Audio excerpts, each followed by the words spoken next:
Good evening ಅಂತ ಹೇಳ್ತಾ ಇವತ್ತಿನ ಈ ಒಂದು ಕ್ಲಾಸ್ನಲ್ಲಿ ನಾವು ಯಾರ್ಯಾರು ನಮ್ಮ ಸ್ನೇಹಿತರು ಲ್ಯಾಂಡ್ ಸರ್ವೆ ಎಕ್ಸಾಮ್ನ ಕಟ್ಟಿದ್ದೀರೋ ಯಾರೋ ಒಂದು ಎಕ್ಸಾಮ್ನ ಕೊಡ್ತಾಯಿದ್ದೀರೋ ಸೊ ಅವರಿಗೋಸ್ಕರ ಒಂದು ವಿಡಿಯೋಸ್ಗಳನ್ನು ನಾವು ನಿಮಗೆ ಟೋಟಲಾಗಿ ಫ್ರೀಯಾಗಿ ಕೊಡ್ತಾ ಇದ್ದೀವಿ. ಈ ಕ್ಲಾಸ್ನಲ್ಲಿ ನಾವು ನಿಮಗೆ ಫಿಸಿಕ್ಸ್ ಸಬ್ಜೆಕ್ಟ್ಗೆ ಸಂಬಂಧಪಟ್ಟಿರ್ತಕ್ಕಂತಹ ಒಂದು ಕ್ಲಾಸ್ನ ಕೊಡ್ತಾ ಇದ್ದೀವಿ. ಸೊ ತಮಗೇನಾದರೂ ಇಷ್ಟ ಆಗಿದ್ರೆ ಒಂದು ಲೈಕ್ ಕೊಡಿ, ಹಾಗೆ ನಿಮ್ಮ ಫ್ರೆಂಡ್ಸ್ಗೆ ಶೇರ್ ಮಾಡಿ ಅಂತ ಹೇಳ್ತಾ ಕ್ಲಾಸ್ನ ಸ್ಟಾರ್ಟ್ ಮಾಡ್ತಾ ಇದ್ದೀವಿ. ಫಸ್ಟ್ ಬರುತ್ತೆ ಭೌತಶಾಸ್ತ್ರದ ಮೂಲಭೂತ ಪರಿಕಲ್ಪನೆಗಳು. ಓಕೆ, ಮೊದಲನೇ ಕ್ವಶನ್ ನಮಗೇನು ಹೇಳುತ್ತೆ ನೋಡಿ, ಆಧುನಿಕ ಭೌತಶಾಸ್ತ್ರದ ಪಿತಾಮಹ ಯಾರು ಅಂತ ಒಂದು ಕ್ವಶನ್ ಇರುತ್ತೆ. ಆಧುನಿಕ ಭೌತಶಾಸ್ತ್ರದ ಪಿತಾಮಹ ಯಾರು? ಇಲ್ಲಿ ಆಯ್ಕೆ ನೋಡಿ ಏನು ಕೊಟ್ಟಿರ್ತಾರೆ. ಆಯ್ಕೆ 1 ಏನಿದೆ, ಆಲ್ಬರ್ಟ್ ಐನ್ಸ್ಟೈನ್ ಇದೆ. ಆಯ್ಕೆ ಬ ಏನಿದೆ, ಐಜಾಕ್ ನ್ಯೂಟನ್ ಇದೆ. ಆಯ್ಕೆ ಕ ಏನಿದೆ, ಡಾಕ್ಟರ್ APJ ಅಬ್ದುಲ್ ಕಲಾಂ ಇದೆ. ಮತ್ತು ಆಯ್ಕೆ ಡ ಏನಿದೆ, ಗೆಲಿಲಿಯೋ ಅಂತ ಇದೆ. ಸೊ ನಿಮ್ಗೆ ಗೊತ್ತಿರಲಿ, ಆಧುನಿಕ ಭೌತಶಾಸ್ತ್ರದ ಪಿತಾಮಹ ಯಾರು ಅಂದರೆ ಆಲ್ಬರ್ಟ್ ಐನ್ಸ್ಟೈನ್ ಅಂತಲೇ ಹೇಳ್ಬೋದು. ಯಾರು? ನಮ್ಮ ಆಲ್ಬರ್ಟ್ ಐನ್ಸ್ಟೈನ್. ಕ್ವಶನ್ ಏನಿದೆ ನೋಡಿ, ಆಧುನಿಕ ಭೌತಶಾಸ್ತ್ರದ ಪಿತಾಮಹ. ಆಧುನಿಕ ಅಂದರೆ ಯಾರು? Albert Einstein. ಹಾಗಾದರೆ ಐಜಾಕ್ ನ್ಯೂಟನ್ ಅವರು ಯಾರು? ಇವರು ಕೂಡ ಭೌತಶಾಸ್ತ್ರದ ಪಿತಾಮಹನೇ.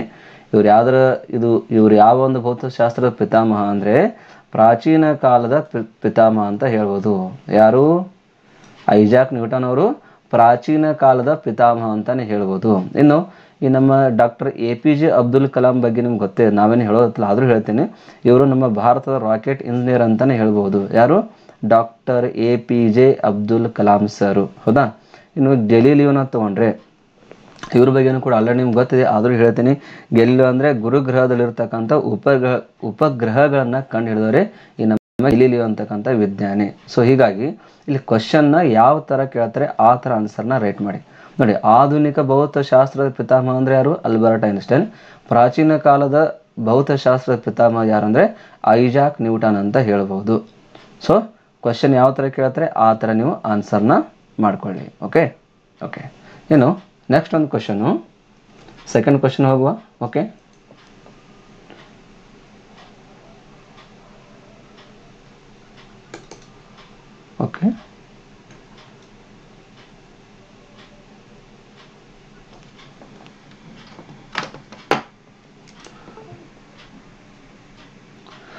ಸೆಕೆಂಡ್ ಕ್ವಶನ್ ನೋಡಿ, ಏನಿರುತ್ತೆ, ಕೆಳಗಿನವುಗಳಲ್ಲಿ ಯಾವುದು ಮೂಲಭೂತ ಪರಿಮಾಣ?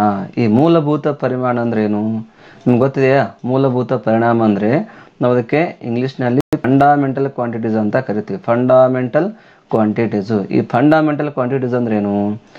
ಯಾವ ಒಂದು ಭೌತಿಕ ಪರಿಮಾಣಗಳ ಮೇಲೆ ಅವಲಂಬನೆಯಾಗಿರುವುದಿಲ್ಲ.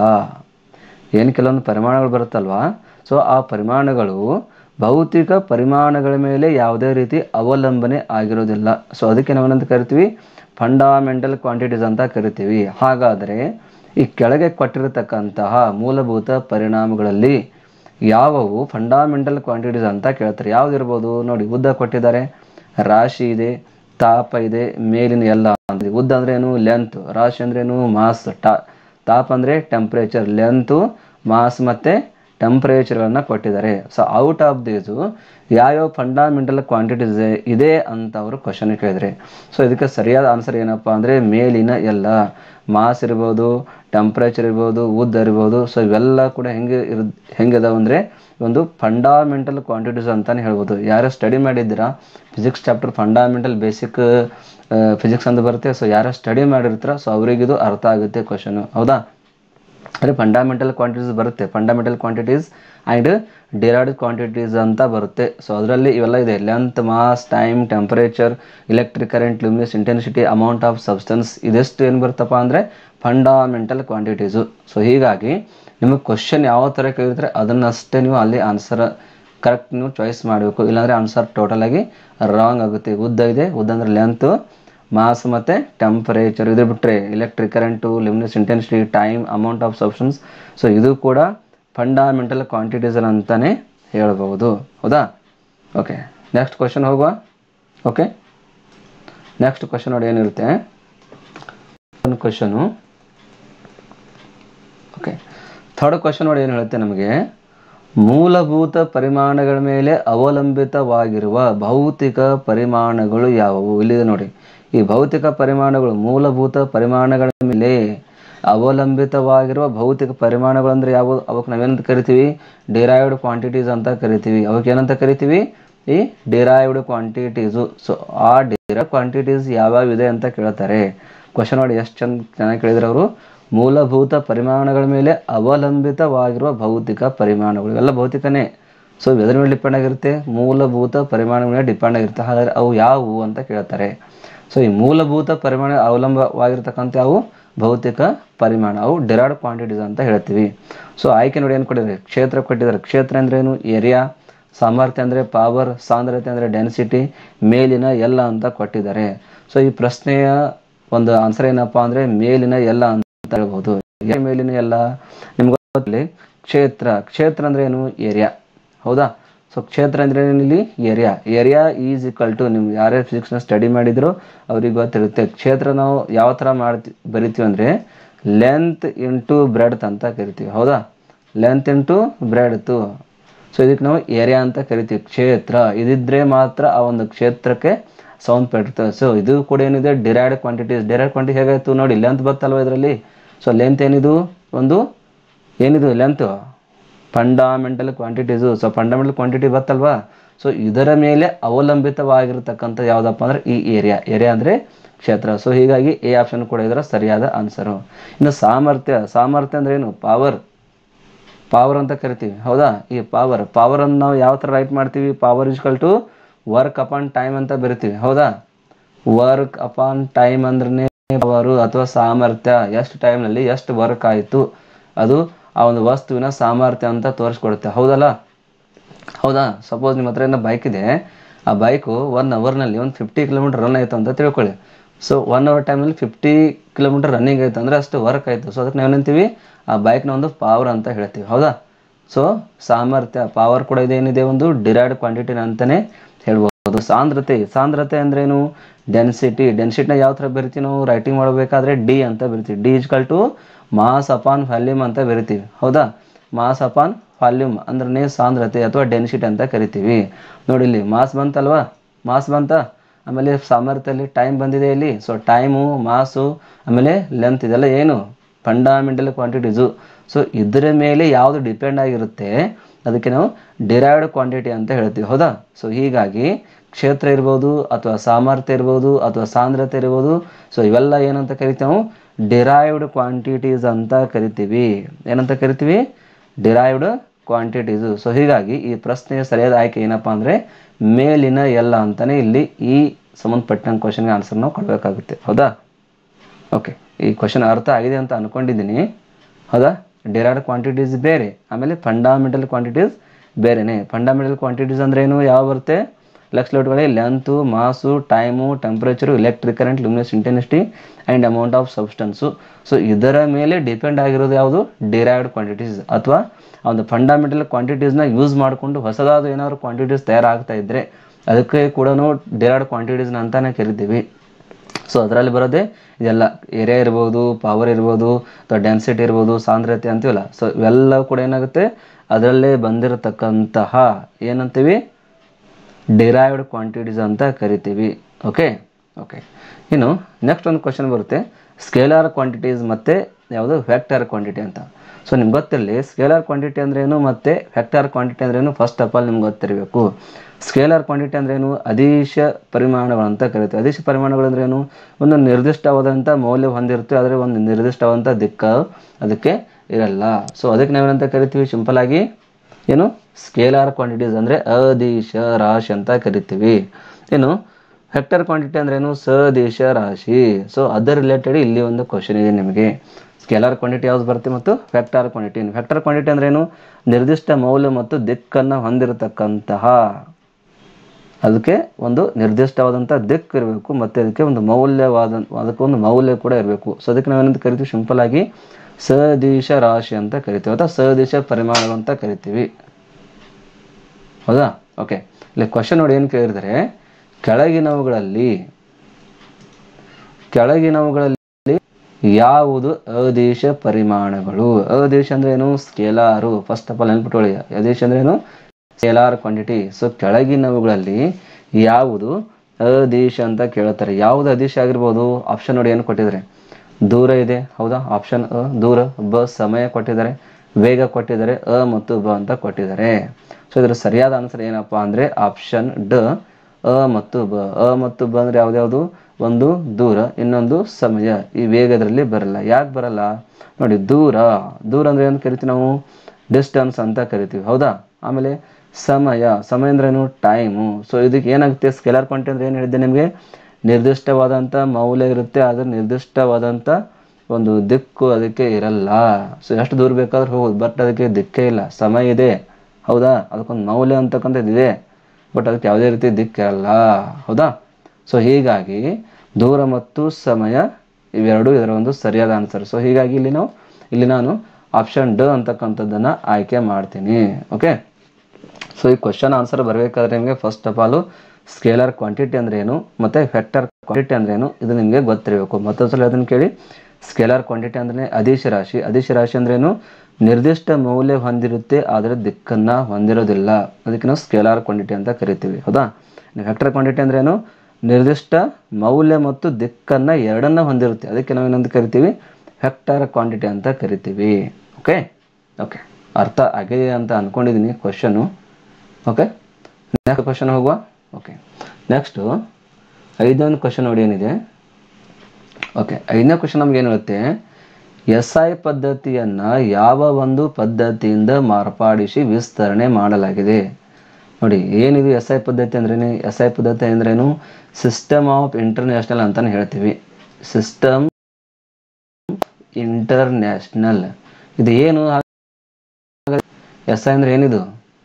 ಏನು SI? ಇದು ಒಂದು ಮೆಥಡ್ ಇದೆ. ಈ ಮೆಥಡ್ನ ಯೂಸ್ ಮಾಡಿಕೊಂಡು ಪ್ರತಿಯೊಂದಕ್ಕೆ ಯೂನಿಟ್ಸ್ಗಳನ್ನು ಕೊಟ್ಟಿರ್ತಾರೆ. ಯೂನಿಟ್ಸ್, ಹೌದಾ? ಅಂದರೆ ಮೂಲಮಾನಗಳನ್ನು ಕೊಟ್ಟಿರ್ತಾರೆ, ಹೌದಾ? ಹಾಗಾದರೆ ಈ SI ಪದ್ಧತಿಯನ್ನು ಯಾವ ಒಂದು ಪದ್ಧತಿಯಿಂದ ಮಾರ್ಪಾಡಿಸಿ ವಿಸ್ತರಣೆ ಮಾಡಲಾಗಿದೆ? ಆಲ್ರೆಡಿ ಇದು ಇದಿರಲಿಲ್ಲ, ಹೌದಾ? ಸೊ ಇಲ್ಲಿ ಕೊಟ್ಟಿರ್ತಕ್ಕಂಥ FPS ಇದೆ, CGS ಇದೆ, ಆಮೇಲೆ MKS ಇದೆ, ಯಾವುದು ಅಲ್ಲ ಅಂತ ಕೊಟ್ಟಿದ್ದಾರೆ, ಹೌದಾ? ಸೊ ಔಟ್ ಆಫ್ 3 ಆಪ್ಷನಲ್ಲಿ ಯಾವ ಒಂದು ಪದ್ಧತಿಯನ್ನು ಮಾರ್ಪಾಡಿಸಿ SIನಲ್ಲಿ ಕನ್ವರ್ಷನ್ ಮಾಡಿದರೆ ಅಂತ ಕ್ವಶನ್ ಕೇಳ್ತಾರೆ. ಅದಕ್ಕೆ ಸರಿಯಾದ ಆನ್ಸರ್ ಏನಪ್ಪ ಅಂದರೆ MKS ಅಂತಲೇ ಹೇಳ್ಬೋದು.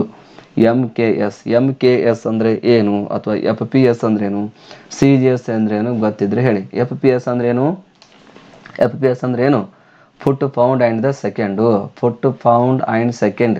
Foot pound second. ಈ ಫುಟ್ ಪೌಂಡ್ ಸೆಕೆಂಡ್ ಏನಿದೆ ಪ್ರತಿಯೊಂದೆಲ್ಲ ಏನಿದೆ? ಇದು ಫುಟ್ ಅಂದರೆ ಏನು? ಫುಟ್ ಅಂದರೆ ಇದು ಲೆಂತ್ ಅಂದರೆ ಉದ್ದದ ಒಂದು ಮೂಲಮಾನ ಅಂತ ಹೇಳ್ಬೋದು. ಪೌಂಡ್ ಅಂದರೆ ಏನಿದು? ಮಾಸ್.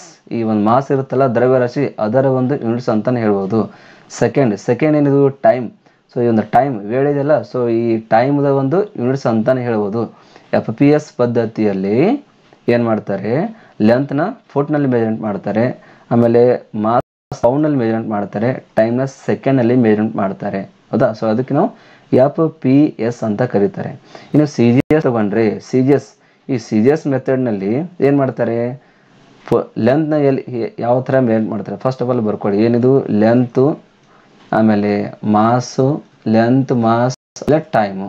ಸೊ ಈ ಮೂರ ಮೇಲೆ ಎಲ್ಲ ಪದ್ಧತಿಗಳು ಡಿಪೆಂಡ್ ಆಗಿವೆ. ಸೊ ಫಸ್ಟ್ ಆಫ್ ಆಲ್ ಇದನ್ನು ತಿಳ್ಕೊಳ್ಳಿ, ಹೌದಾ?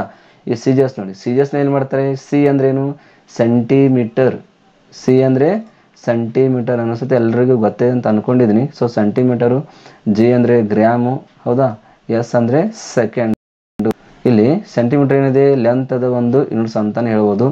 ಗ್ರಾಮ್ ಅಂದರೆ ಮಾಸ್ನಲ್ಲಿ ಗ್ರಾಮ್ನಲ್ಲಿ ಮೆಜರ್ಮೆಂಟ್ ಮಾಡ್ತಾರೆ, ಟೈಮ್ನ ಸೆಕೆಂಡ್ನಲ್ಲಿ ಮೆಜರ್ಮೆಂಟ್ ಮಾಡ್ತಾರೆ. ಸೊ ಅದಕ್ಕೆ CGS ಅಂತಕ್ಕಂಥ ಒಂದು ಪದ್ಧತಿ ಅಂತಲೇ ಅನ್ಬೋದು. ಇನ್ನು MKS ಅಂದರೆ M ಅಂದರೆ ಇಲ್ಲಿ ಮೀಟರ್ ಅಂತ ಮೀನಿಂಗ್ ಕೊಡ್ಬೋದು, ಮೀಟರು. K ಅಂದರೆ ಏನಿದು? K ಅಂದರೆ ಕಿಲೋಗ್ರಾಮು, ಏನು? ಕಿಲೋಗ್ರಾಮ್ ಅಂತಲೇ ಹೇಳ್ಬೋದು. S ಅಂದರೆ ಸೆಕೆಂಡ್ ಅಂತ ಹೇಳ್ಬೋದು. ಸೊ SI ಪದ್ಧತಿಯನ್ನು ಯಾವ ಒಂದು ಪದ್ಧತಿಯಿಂದ ಮಾರ್ಪಾಡಿಸಿ ವಿಸ್ತರಣೆ ಮಾಡಲಾಗಿದೆ? ಇದಕ್ಕೆ ಸರಿಯಾದ ಆನ್ಸರ್ ಏನಪ್ಪ ಅಂದರೆ MKS, metre, kilogram and second. So ಈ ಒಂದು MKS ಆಲ್ರೆಡಿ ಇತ್ತು. ಸೊ ಇದನ್ನೇ ಒಂದು ಮಾರ್ಪಾಡಿಸಿ ಒಂದು ಕನ್ವರ್ಷನ್ ಮಾಡಿ SI ಪದ್ಧತಿ ಅಂತಕ್ಕಂಥ ನಾಮಕರಣವನ್ನು ಮಾಡಿರ್ತಾರೆ. ಇವೆಲ್ಲ ಎದ್ರ ಮೇಲೆ ಡಿಪೆಂಡ್ ಆಗಿರುತ್ತೆ ಅಂದರೆ ಲೆಂತ್, ಮಾಸ್ ಮತ್ತು ಟೈಮ್ಗಳ ಮೇಲೆ ಇವಷ್ಟು ಎಲ್ಲ ಡಿಪೆಂಡ್ ಆಗಿರುತ್ತೆ. ಓಕೆ, ಅರ್ಥ ಆಗಿದೆ ಅಂತ ಅಂದ್ಕೊಂಡಿದ್ದೀನಿ. Okay, FPS, CGS, MKS, SI ಇವೆಲ್ಲ ಏನಿದೆ ಒಂದು ಮೆಜರ್ಮೆಂಟ್ ಮಾಡ್ತಕ್ಕಂಥ ಒಂದು ಮೆಥಡ್ಸ್ ಅಂತಲೇ ಹೇಳ್ಬೋದು. FPS, CGS, MKS. ಬಟ್ ಬೇರೆ ಬೇರೆ ಒಂದು ಮೆಥಡ್ಗಳನ್ನು ಅಪ್ಲೈ ಮಾಡಿ ಪ್ರತಿಯೊಂದು ಮೆಥಡ್ಗಳನ್ನು ಯೂಸ್ ಮಾಡ್ತಾರೆ. ನೋಡಿ, ಫುಟ್ ಟು ಸೆಂಟಿಮೀಟರ್ ಮತ್ತು ಮೀಟರ್ ಲೆಂತ್ನ ಎಲ್ಲ ಒಂದು ಪದ್ಧತಿಯಲ್ಲಿ ಮೆಜರ್ಮೆಂಟ್ ಮಾಡೋಕ್ಕೆ ಬರುತ್ತೆ. ಮೀಟರ್ನಲ್ಲಿ ಮೆಜರ್ಮೆಂಟ್ ಮಾಡೋಕ್ಕೆ ಬರುತ್ತಾ, ಫೂಟ್ನಲ್ಲಿ ಕೂಡ ಮೆಜರ್ಮೆಂಟ್ ಮಾಡೋಕ್ಕೆ ಬರುತ್ತಾ ನಮಗೆ ಲೆಂತು, ಸೆಂಟಿಮೀಟರ್ನಲ್ಲಿ ಕೂಡ ಒಂದು ಉದ್ದದ ಮೆಜರ್ಮೆಂಟ್ ಮಾಡೋಕ್ಕೆ ಬರುತ್ತೆ, ಹೌದಾ? ಸೊ ಇದೇ ಥರ ಪೌಂಡು, ಗ್ರಾಮು, ಕಿಲೋಗ್ರಾಮ್ನ ಮಾಸ್ನ ಮೆಜರ್ಮೆಂಟ್ ಮಾಡೋಕ್ಕೆ ಬರುತ್ತೆ. ಇನ್ನು ಟೈಮ್ ತೊಗೊಂಡ್ರೆ ಸೆಕೆಂಡ್ನಲ್ಲಿ, ಮಿನಿಟ್ನಲ್ಲಿ ಅವರಲ್ಲಿ ಕೂಡ ಮೆಜರ್ಮೆಂಟ್ ಮಾಡೋಕ್ಕೆ ಬರುತ್ತೆ. ಬಟ್ ಇಲ್ಲಿ SI ಪದ್ಧತಿಯಲ್ಲಿ ಅಥವಾ MKSನಲ್ಲಿ ಸೆಕೆಂಡ್ ಅಂತಕ್ಕಂಥ ಯೂನಿಟ್ಸ್ನ ಯೂಸ್ ಮಾಡ್ತಾರೆ. Okay okay okay next question ಹೋಗುವ. ಓಕೆ, ನೆಕ್ಸ್ಟ್ ಕ್ವಶನ್ ತಗೊಳ್ಳಿ. ನೆಕ್ಸ್ಟ್ ಕ್ವಶನ್ ನೋಡಿ ಏನಿದೆ. ಓಕೆ, ಒತ್ತಡ ಅಂದರೆ ಏನಂತ ಕರಿತೀವಿ ನಾವು? ಪ್ರೆಷರ್ ಅಂತ ಕರಿತೀವಿ. ಸೊ ಒತ್ತಡ ಹೀಗೆ ಬರೆಯುತ್ತಾರೆ ಅಂದರೆ ಪ್ರೆಷರ್ನ ನಾವು ಯಾವ ಥರ ರೈಟ್ ಮಾಡ್ತೀವಿ? ಏನು ಮಾಸ್ ಅಪಾನ್ ವಾಲ್ಯೂಮ್ ಅಂತ ರೈಟ್ ಮಾಡ್ತೀವ, ಅಥವಾ ಫೋರ್ಸ್ ಅಪಾನ್ ಲೆಂತ್ ಅಂತ ಏನಾದರೂ ನಾವು ರೈಟ್ ಮಾಡ್ತೀವ, ಅಥವಾ ಎನರ್ಜಿ ಅಪಾನ್ ಏರಿಯಾ ಅಂತ ಏನಾದರೂ ರೈಟ್ ಮಾಡ್ತೀವ, ಅಥವಾ ಫೋರ್ಸ್ ಅಪಾನ್ ಏರಿಯಾ ಅಂತ ಏನಾದರೂ ನಾವು ರೈಟ್ ಮಾಡ್ತೀವ? ಅದ್ರ ಸರಿಯಾದ ಆನ್ಸರ್ ಏನಪ್ಪ ಅಂದರೆ ಫೋರ್ಸ್ ಅಪಾನ್ ಏರಿಯಾ. ಆಯ್ಕೆ ಡ ಇದರ ಸರಿಯಾದ ಆನ್ಸರ್. ಯಾಕೆ ಹೀಗೆ ನೋಡಿ, ಪ್ರೆಷರ್ ಅಂದರೆ ಒತ್ತಡ ನಾವು ಬರೆಯುವ ಆಲ್ರೆಡಿ ಸ್ಟಡಿ ಮಾಡಿದ್ರೆ ನಿಮ್ಗೆ ಗೊತ್ತಿರ್ತಿಲ್ಲ ಅಂದರೆ ಗೊತ್ತಾಗಲ್ಲ. So pressure force per unit area ಅಂದರೆ ಎಷ್ಟು ಏರಿಯಾದ ಮೇಲೆ ಎಷ್ಟು ಫೋರ್ಸ್ ಬೀಳ್ತಾ ಇರುತ್ತೆ ಅನ್ನೋದಕ್ಕೆ ನಾವೇನಂತ ಕರಿತೀವಿ? ಈ ಪ್ರೆಷರ್ ಅಂತ ಕರಿತೀವಿ, ಹೌದಾ? ಸೊ ಹೀಗಾಗಿ ಫೋರ್ಸ್ ಅಪಾನ್ ಏರಿಯಾ ಅಂದ್ರೆ ಒತ್ತಡ ಅಂತಲೇ ಹೇಳ್ಬೋದು. ಈ ಮಾಸ್ ಅಪಾನ್ ವಾಲ್ಯೂಮ್ ಇದೆಯಲ್ಲ, ಮಾಸ್ ಅಪಾನ್ ವಾಲ್ಯೂಮ್ ನಿಮ್ಗೆ ಜಸ್ಟ್ ನಾ ಹೇಳಿದೆ. ಮಾಸ್ ಅಪಾನ್ ವಾಲ್ಯೂಮ್ ಅಂದ್ರೆ ಏನು? ಡೆನ್ಸಿಟಿ ಅಂತಲೇ ಹೇಳ್ಬೋದು. ಏನು density it is nothing but mass upon volume ಅಂತ ಹೇಳ್ಬೋದು. ಓಕೆ, ಆಲ್ರೆಡಿ ನಿಮ್ಗೆ ಜಸ್ಟ್ ನನಗೆ ಹೇಳಿದ್ದೆ ನಾನು. ಎಷ್ಟನೇ ಕ್ವಶನ್ ಹೇಳಿದ್ದೆ ನಿಮಗೆ? ಥರ್ಡ್ ಒಂದು ಕ್ವಶನಲ್ಲಿ ಆಲ್ರೆಡಿ ನಿಮ್ಗೆ ಹೇಳಿದ್ದೀನಿ, ಹೌದಾ? ಅಲ್ಲಿದೆ ನೋಡಿ, ಬೇಕಾದ್ರೆ ಅಲ್ಲಿ ಹೋಗಿ ನೋಡ್ಕೊಳ್ಳಿ ನೀವು ಅಂತ. ಓಕೆ ಇನ್ನು ಫೋರ್ಸ್ ಅಪಾನ್ ಲೆಂತ್ ಬರುತ್ತೆ. ಫೋರ್ಸ್ ಅಪಾನ್ ಲೆಂತ್ ಅಂದ್ರೆ ಏನಿದು? ಸರ್ಫೇಸ್ ಟೆನ್ಷನ್ ಅಂತಾನೆ ಹೇಳ್ಬೋದು. ಏನು? ಸರ್ಫೇಸ್ ಟೆನ್ಷನ್ ಅಂತಾನೆ ಹೇಳ್ಬೋದು. ಸರ್ಫೇಸ್ ಟೆನ್ಷನ್ ಅಂದ್ರೆ ಏನು? ಮೇಲ್ಮೈ ಸೆಳೆತ ಅಂತ ನಾವೇನು ಅಂತೀವಲ್ಲ, ಅದಕ್ಕೆ ನಾವು ಸರ್ಫೇಸ್ ಟೆನ್ಷನ್ನು. ಸೊ ಸರ್ಫೇಸ್ ಟೆನ್ಷನ್ ನಾವು ಯಾವ ಥರ ರೈಟ್ ಮಾಡ್ತೀವಿ? Force upon length. ಓಕೆ, ಇನ್ನು ಎನರ್ಜಿ ಅಪಾನ್ ಏರಿಯಾ ಅಂದ್ರೆ ಏನಿದು? ಸರ್ಫೇಸ್ ಎನರ್ಜಿ ಅಂತಾನೆ ಹೇಳ್ಬೋದು. ಯಾವ ಎನರ್ಜಿ? Surface energy. ಯಾವ ಎನರ್ಜಿ? ಸರ್ಫೇಸ್ ಎನರ್ಜಿ ಅಂತಾನೆ ಹೇಳ್ಬೋದು. ಸೊ ಹೀಗಾಗಿ ಕೊಟ್ಟಿರ್ತಕ್ಕಂಥ ಆಯ್ಕೆಗಳಲ್ಲಿ ಪ್ರೆಷರ್ನ ಯಾವ ಥರ ಬರೀತಾರೆ ಅಂದರೆ ಫೋರ್ಸ್ ಅಪಾನ್ ಏರಿಯಾ ಅಂದ್ರೆ ಪ್ರೆಷರು. ಡೆನ್ಸಿಟಿ ಅಂದ್ರೆ ಏನು? Mass upon volume. Surface tension ಅಂದ್ರೆ ಏನು? Force upon length. Surface energy ಅಂದ್ರೆ ಏನು? Energy upon area. ಸೊ ಈ ಒಂದು ಕ್ವಶನಲ್ಲಿ ನಮಗೆ 3 ಕ್ವಶನ್ಗಳ ಒಂದು ರೈಟಿಂಗ್ನ ಯಾವ ಥರ ಮಾಡ್ತಾರೆ ಅನ್ನೋದು ಕೂಡ ಗೊತ್ತಾಗುತ್ತೆ. ಡೆನ್ಸಿಟಿನ ಮಾಸ್ ಅಪಾನ್ ವ್ಯಾಲ್ಯೂಮ್ ಈ ಪದ್ಧತಿಯಲ್ಲಿ ರೈಟ್ ಮಾಡ್ತಾರೆ. ಸರ್ಫೇಸ್ ಟೆನ್ಷನ್ನ ಫೋರ್ಸ್ ಅಪಾನ್ ಲೆಂತ್ ಅಂತ ರೈಟ್ ಮಾಡ್ತಾರೆ. ಆಮೇಲೆ ಸರ್ಫೇಸ್ ಎನರ್ಜಿಯನ್ನು ಎನರ್ಜಿ ಅಪಾನ್ ಏರಿಯಾ ಅಂತ ರೈಟ್ ಮಾಡ್ತಾರೆ. ಆಮೇಲೆ ಫೋರ್ಸ್ ಅಪಾನ್ ಏರಿಯಾ ಅಂದರೆ ಪ್ರೆಷರ್ ಅಥವಾ ಒತ್ತಡ ಅಂತ ಕರಿತೀವಿ. ಸೊ ಈ ಥರ ರೈಟ್ ಮಾಡ್ತೀವಿ. ಸೊ ನಿಮಗೆ ಎಕ್ಸಾಮ್ನಲ್ಲಿ ಯಾವ ಥರ ಕ್ವಶನ್ ಬರುತ್ತೆ ಆ ಥರ ನೀವು ಆನ್ಸರ್ನ ಕೊಡೋಕ್ಕೆ ಟ್ರೈ ಮಾಡ್ತಾ ಇರಿ. ಓಕೆ, ಇಲ್ಲಿ ಆಪ್ಷನ್ಗಳು ಇದು ಕೊಟ್ಟಿದ್ರೆ ಅಂತ ನಾನು ನಿಮಗೆ ಆಪ್ಷನ್ ಇಲ್ಲಿ ಇದನ್ನು ನಾನು ಇಲ್ಲಿ ಚಾಯ್ಸ್ ಮಾಡಿದ್ದೀನಿ. ಸಪೋಸ್ ಈ ಏನಾದರೂ ಆಪ್ಷನ್ ಇಲ್ಲಿ ಇದ್ರೆ ನೀವು ನೀವು ಚಾಯ್ಸ್ ಮಾಡೋಕ್ಕೆ ಬಿಟ್ಟು ಮಾಸ್ ಅಪಾನ್ ವಾಲ್ಯೂಮ್ ಚಾಯ್ಸ್ ಮಾಡಿದ್ರೆ ಡೆನ್ಸಿಟಿಗೆ ಹೋಗುತ್ತೆ. ಫೋರ್ಸ್ ಅಪಾನ್ ಲೆಂತ್ ಅಂದರೆ ಸರ್ಫೇಸ್ ಟೆನ್ಷನ್ಗೆ ಹೋಗುತ್ತೆ. ಎನರ್ಜಿ ಅಂದರೆ ಸರ್ಫೇಸ್ ಎನರ್ಜಿ ಅಂದ್ರೆ ಎನರ್ಜಿ ಅಪಾನ್ ಏರಿಯಾಕ್ಕೆ ಹೋಗುತ್ತೆ. ಸೊ ಹೀಗಾಗಿ ಕ್ವಶನ್ ಯಾವ ಥರ ಕೇಳ್ತಾರೆ ಆ ಥರ ಆನ್ಸರ್ನ ಕೊಡೋಕ್ಕೆ ಪ್ರಯತ್ನ ಮಾಡಿ. ಓಕೆ ಓಕೆ ನೆಕ್ಸ್ಟ್ ಕ್ವಶನ್ ಹೋಗುವ. ಓಕೆ 7ನೇ ಕ್ವಶನ್ ನೋಡಿ. ನೆಕ್ಸ್ಟ್ ವಿದ್ಯುತ್ ವಿಭವ ಅಂದರೆ ಏನಂತ ಕರಿತೀವಿ ಇಂಗ್ಲೀಷ್ನಲ್ಲಿ ನಾವು? ಇಲೆಕ್ಟ್ರಿಕಲ್ ಪೊಟೆನ್ಷಿಯಲ್ ಅಥವಾ ಕ್ಯಾಪಿಟಲ್ ವಿ ಅಂತಲೇ ನಾವು ಅದನ್ನು ರೈಟ್ ಮಾಡ್ತೀವಿ. ಈ ಇಲೆಕ್ಟ್ರಿಕಲ್ ಪೊಟೆನ್ಷಿಯಲ್ ಎಂದರೆ ವಿದ್ಯುತ್ ವಿಭವ ಎಂದರೆ ಯಾವ ಥರ ನಾವು ರೈಟಿಂಗ್ನ ಮಾಡ್ತೀವಿ ಅಂತಕ್ಕಂಥ ಒಂದು ಕ್ವಶನ್ನ ಕೇಳಿರ್ಬೋದು. ಓಕೆ, ಕೇಳಿರ್ತಾರೆ ನೋಡಿ. ಇಲೆಕ್ಟ್ರಿಕಲ್ ಪೊಟೆನ್ಷಿಯಲ್ ಎದ್ರ ಮೇಲೆ ಡಿಪೆಂಡ್ ಆಗಿರುತ್ತೆ? ಒಂದು ಚಾರ್ಜು, ಇನ್ನೊಂದು ವರ್ಕಿನ ಮೇಲೆ ಅದು ಡಿಪೆಂಡ್ ಆಗಿರುತ್ತೆ. ಹಾಗಾದರೆ ಕೊಟ್ಟಿರ್ತಕ್ಕಂಥ ಆಯ್ಕೆಗಳಲ್ಲಿ ಫೋರ್ಸ್ ಅಪಾನ್ ಚಾರ್ಜ್ ಇದೆ, ಆಪ್ಷನ್ ಬೈ ಏನಿದೆ? ಪೊಟೆನ್ಷಿಯಲ್ ಡಿಫ್ರೆನ್ಸ್ ಅಪಾನ್ ಕರೆಂಟ್ ಇದೆ. ಆಪ್ಷನ್ ಕ ಏನಿದೆ? ಚಾರ್ಜ್ ಅಪಾನ್ ಮಾಸ್ ಇದೆ. ಆಪ್ಷನ್ ಡ ಏನಿದೆ? ವರ್ಕ್ ಅಪಾನ್ ಚಾರ್ಜ್ ಇದೆ. ಸೊ ವಿದ್ಯುತ್ ವಿಭವ ಎಂದರೆ ಆಪ್ಷನ್ ಡ ವರ್ಕ್ ಅಪಾನ್ ಚಾರ್ಜ್ ಅಂದ್ರೆ ವಿದ್ಯುತ್ ವಿಭವ ಅಂತ ಹೇಳ್ಬೋದು. ಯಾಕಂದರೆ ಎಷ್ಟು ಚಾರ್ಜಸ್ ವೋಲ್ಟೇಜ್ ಕೊಟ್ಟಾಗ ಎಷ್ಟು ವರ್ಕ್ ಆಯಿತು ಅನ್ನೋದನ್ನು ನಾವೇನಂತೀವಿ ಅಂದರೆ ಅದಕ್ಕೆ ವಿದ್ಯುತ್ ವಿಭವ ಅಥವಾ ಇಲೆಕ್ಟ್ರಿಕಲ್ ಪೊಟೆನ್ಷಿಯಲ್ ಅಂತ ಕರಿತೀವಿ. ಸೊ ಹೀಗಾಗಿ ಈ ಒಂದು ಪ್ರಶ್ನೆಯ ಆಯ್ಕೆ ಏನಪ್ಪ ಅಂದರೆ ವರ್ಕ್ ಅಪಾನ್ ಚಾರ್ಜ್ ಅಂದರೆ ಆಪ್ಷನ್ ಡ ವರ್ಕ್ ಅಪಾನ್ ಚಾರ್ಜ್ ಅಂತಾನೆ ಹೇಳ್ಬೋದು. ಇನ್ನು ಉಳಿದಿರ್ತಕ್ಕಂಥ ಆಪ್ಷನ್ಗಳಾದ ಬ ಕ ಏನಿದೆ ನೋಡಿ ಫೋರ್ಸ್ ಅಪಾನ್ ಚಾರ್ಜ್ ಅಂತ ಇದೆ. ಫೋರ್ಸ್ ಅಪಾನ್ ಚಾರ್ಜ್ ಅಂದರೆ ನಾವೇನಂತ ಕರಿತೀವಿ ಇದಕ್ಕೆ ಇಲೆಕ್ಟ್ರಿಕಲ್ ಇಂಟೆನ್ಸಿಟಿ ಅಂತ ಕರಿತೀವಿ. ಏನು ಇಲೆಕ್ಟ್ರಿಕಲ್ ಇಂಟೆನ್ಸಿಟಿ ಅಂದ್ರೇ ಫೋರ್ಸ್ ಅಪಾನ್ ಚಾರ್ಜ್ ಅಂತ ಹೇಳ್ಬೋದು. ಇನ್ನು ಆಪ್ಷನ್ ಬೈ ಇದೆ potential difference divided by current. So ಇದಕ್ಕೆ ಏನಂತ ಕರಿತೀವಿ ಅಂದ್ರೆ ನಾವು ಆರ್ ಅಂತ ಕರಿತೀವಿ. ಆರ್ ಅಂದ್ರೆ ಏನು ರೆಸಿಸ್ಟೆನ್ಸು. ಸೊ ರೆಸಿಸ್ಟೆನ್ಸ್ ಏನಾದರೂ ನೀವು ಫೈಂಡ್ ಔಟ್ ಮಾಡಬೇಕಾಗಿದ್ರೆ ಅದರಲ್ಲಿ ಇರ್ತಕ್ಕಂಥ ಪೊಟೆನ್ಷಿಯಲ್ ಡಿಫ್ರೆನ್ಸ್ ಎಷ್ಟಿದೆ ಡಿವೈಡೆಡ್ ಬೈ ಅದರಲ್ಲಿ ಕರೆಂಟ್ ಎಷ್ಟು ಫ್ಲೋ ಆಗ್ತಾ ಇದೆ ಅಂದ್ರೇ ಏನಂತ ಕರಿತೀವಿ ರೆಸಿಸ್ಟೆನ್ಸ್ ಅಂತ ಕರಿತೀವಿ. ರೆಸಿಸ್ಟೆನ್ಸ್ ಅಂದ್ರೆ ಏನು ಪ್ರತಿರೋಧ. ಹೌದಾ? ಸೊ ಹೀಗಾಗಿ ಆಪ್ಷನ್ ಬೈ ಸರಿಯಾದ ಆನ್ಸರ್ ಆಗಲ್ಲ.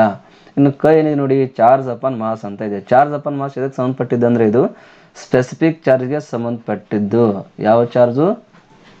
Specific charge. ಸೊ ಈ ಸ್ಪೆಸಿಫಿಕ್ ಚಾರ್ಜ್ ಅಂದ್ರೆ ಚಾರ್ಜ್ ಅಪಾನ್ ಮಾಸ್ ಅಂದರೆ ನಿರ್ದಿಷ್ಟ ಆವೇಶ ಎಷ್ಟಿರುತ್ತೆ ಅಂದರೆ ಎಷ್ಟು ಚಾರ್ಜ್ ಕೊಟ್ಟಾಗ ಅಥವಾ ಎಷ್ಟು ಮಾಸ್ ಇದ್ದಾಗ ಎಷ್ಟು ಚಾರ್ಜ್ ಆಫ್ ಕರೆಂಟ್ ಅಲ್ಲಿ ಇರುತ್ತೆ ಅನ್ನೋದನ್ನ ಅಂತೀವಿ ಸ್ಪೆಸಿಫಿಕ್ ಚಾರ್ಜ್ ಅಂತ ಕರಿತೀವಿ. ಸೊ ಹೀಗಾಗಿ ಈ ಪ್ರಶ್ನೆಯ ಆಯ್ಕೆ ಏನಪ್ಪಾ ಅಂದರೆ ವರ್ಕ್ ಅಪಾನ್ ಚಾರ್ಜು. ಎಷ್ಟು ಚಾರ್ಜಸ್ ಇದ್ದಾಗ ಎಷ್ಟಲ್ಲಿ ವರ್ಕ್ ಆಗುತ್ತೆ ಅನ್ನೋದನ್ನು ನಾವು ಇಲೆಕ್ಟ್ರಿಕಲ್ ಪೊಟೆನ್ಷಿಯಲ್ ಅಂತ ಕರಿತೀವಿ. ಹೌದಾ? ಸೊ ಇದು ಇದರ ಒಂದು ಸರಿಯಾದ ಆನ್ಸರು. ಓಕೆ ಓಕೆ ನೆಕ್ಸ್ಟ್ ಒಂದು ಕ್ವಶನ್ ನೋಡಿ. ಓಕೆ ನೆಕ್ಸ್ಟ್ 2ನೇ ಕ್ವಶನ್ ನೋಡಿ. ಭೌತಶಾಸ್ತ್ರದಲ್ಲಿ HP ಎಂದರೆ ನೋಡಿ. ಭೌತಶಾಸ್ತ್ರದಲ್ಲಿ ಆ್ಯಕ್ಚುಲಿ ಇದು ವಿಜ್ಞಾನ ಅಂತಾನೆ ಕೊಡಬೇಕಾಗುತ್ತೆ. ಯಾಕಂದರೆ HP ಅಂದರೆ ಸಿಕ್ಕಾಪಟ್ಟೆ ಮೀನಿಂಗ್ ಬರುತ್ತೆ. ಹೌದಲ್ವ? ಇಲ್ಲಿ ಆಪ್ಷನ್ ಕೊಡಿದ್ರೆ ನೋಡಿ ಹಿಂದೂಸ್ತಾನ್ ಪೆಟ್ರೋಲಿಯಂ ಬರುತ್ತಾ ಅಥವಾ ಪವರ್ ಆಫ್ ಹಿಂದೂಸ್ತಾನ್ ಬರುತ್ತಾ ಅಥವಾ ಹಾರ್ಸ್ ಪವರ್ ಬರುತ್ತಾ. ಸೊ ಯಾವುದು ಅಲ್ಲ ಅಂತ ಒಂದು ಟೋಟಲಿಗೆ 4 ಆಪ್ಷನ್ಗಳನ್ನು ಕೊಟ್ಟಿದ್ದಾರೆ. ಇಲ್ಲಿ ಭೌತಶಾಸ್ತ್ರ ಅನ್ನೋದಕ್ಕಿಂತ ಅವರು ವಿಜ್ಞಾನ ಅಂತ ಕೊಟ್ಟಿದ್ರೆ ಚೆನ್ನಾಗಿರ್ತಿತ್ತು ಏನಂತ ನನಗೆ ಅನಿಸುತ್ತೆ. ಹೌದಲ್ವಾ? ಸೊ ವಿಜ್ಞಾನಕ್ಕೆ ಸಂಬಂಧಪಟ್ಟಂಗೆ HP ಎಂದರೆ ಏನು? HP ಅಂದ್ರೆ ಏನು ನಿಮ್ಗೆಲ್ಲರೂ ಆಲ್ರೆಡಿ ಗೊತ್ತಾಗಿದೆ ಅನ್ಕೊಂಡಿದ್ದೀನಿ. ಸೊ ಹಿಂದೂಸ್ತಾನ್ ಪೆಟ್ರೋಲಿಯಂ ಅಂತೂ ಆಗಲ್ಲ. ಸೊ ಇದು ಗೊತ್ತೇ ಇದೆ. ಪವರ್ ಆಫ್ ಹಿಂದೂಸ್ತಾನ್ ಅಂತೂ ಆಗಲ್ಲ. ಸೊ ಹಾರ್ಸ್ ಪವರ್ ಅಂತ ಕರಿತೀವಿ. HP ಅಂದ್ರೆ ಏನು? Horse power. ಏನಿದೆ ಹಾರ್ಸ್ ಪವರ್ ಯಾರ್ಯಾರು ಗೊತ್ತಿದೆಯಾ? ಹಾರ್ಸ್ ಪವರ್ ಅಂದ್ರೆ ಏನು, ಎದಕ್ಕೆ ಯೂಸ್ ಮಾಡ್ತಾರೆ ನೋಡಿ. ಹಾರ್ಸ್ ಪವರ್ ಅಂದ್ರೆ ಏನು? ಯಾವುದೇ ಒಂದು ಎಂಜಿನ್ ಇದ್ದರೆ ಆ ಎಂಜಿನ್ ಎಷ್ಟು ಪವರ್ ಇರುತ್ತೆ ಅಥವಾ ಆ ಎಂಜಿನ್ ಪವರ್ ಎಷ್ಟು ಇರುತ್ತೆ ಅನ್ನೋದಕ್ಕೆ ನಾವು ಹಾರ್ಸ್ ಪವರ್ ಅಥವಾ HP ಅಂತ ಕರಿತೀವಿ. ಹೌದಾ? ಸೊ ನೀವೇನಾದರೂ ಬೈಕ್ ತೊಗೊಂಡ್ರೆ ಅಥವಾ 4 ವೀಲರ್ ತೊಗೊಂಡ್ರೆ ಅಥವಾ ಸಿಂಪಲ್ ನಿಮ್ಮ ಮನೇಲಿ ನೀರಿಂದು ಮೋಟರ್ ಇರುತ್ತಲ್ವಾ, ಸೊ ನೀರು ಜಾಗಕ್ಕೆ ಯೂಸ್ ಮಾಡ್ತಿರಲ್ಲ. So 1 HP 2 HP 3 HP 5 HP 10 HP use ಮಾಡ್ತೀರಾ. ಸೊ 1 HP ನಿಮ್ಗೆ ಗೊತ್ತಿರಲಿ 1 HP ಈಸ್ ಈಕ್ವಲ್ ಟು ಎಷ್ಟಕ್ಕೆ ಈಕ್ವಲ್ ಆಗಿರುತ್ತಪ್ಪ ಅಂದರೆ ಇದು 33,000 foot pound of work in a minute.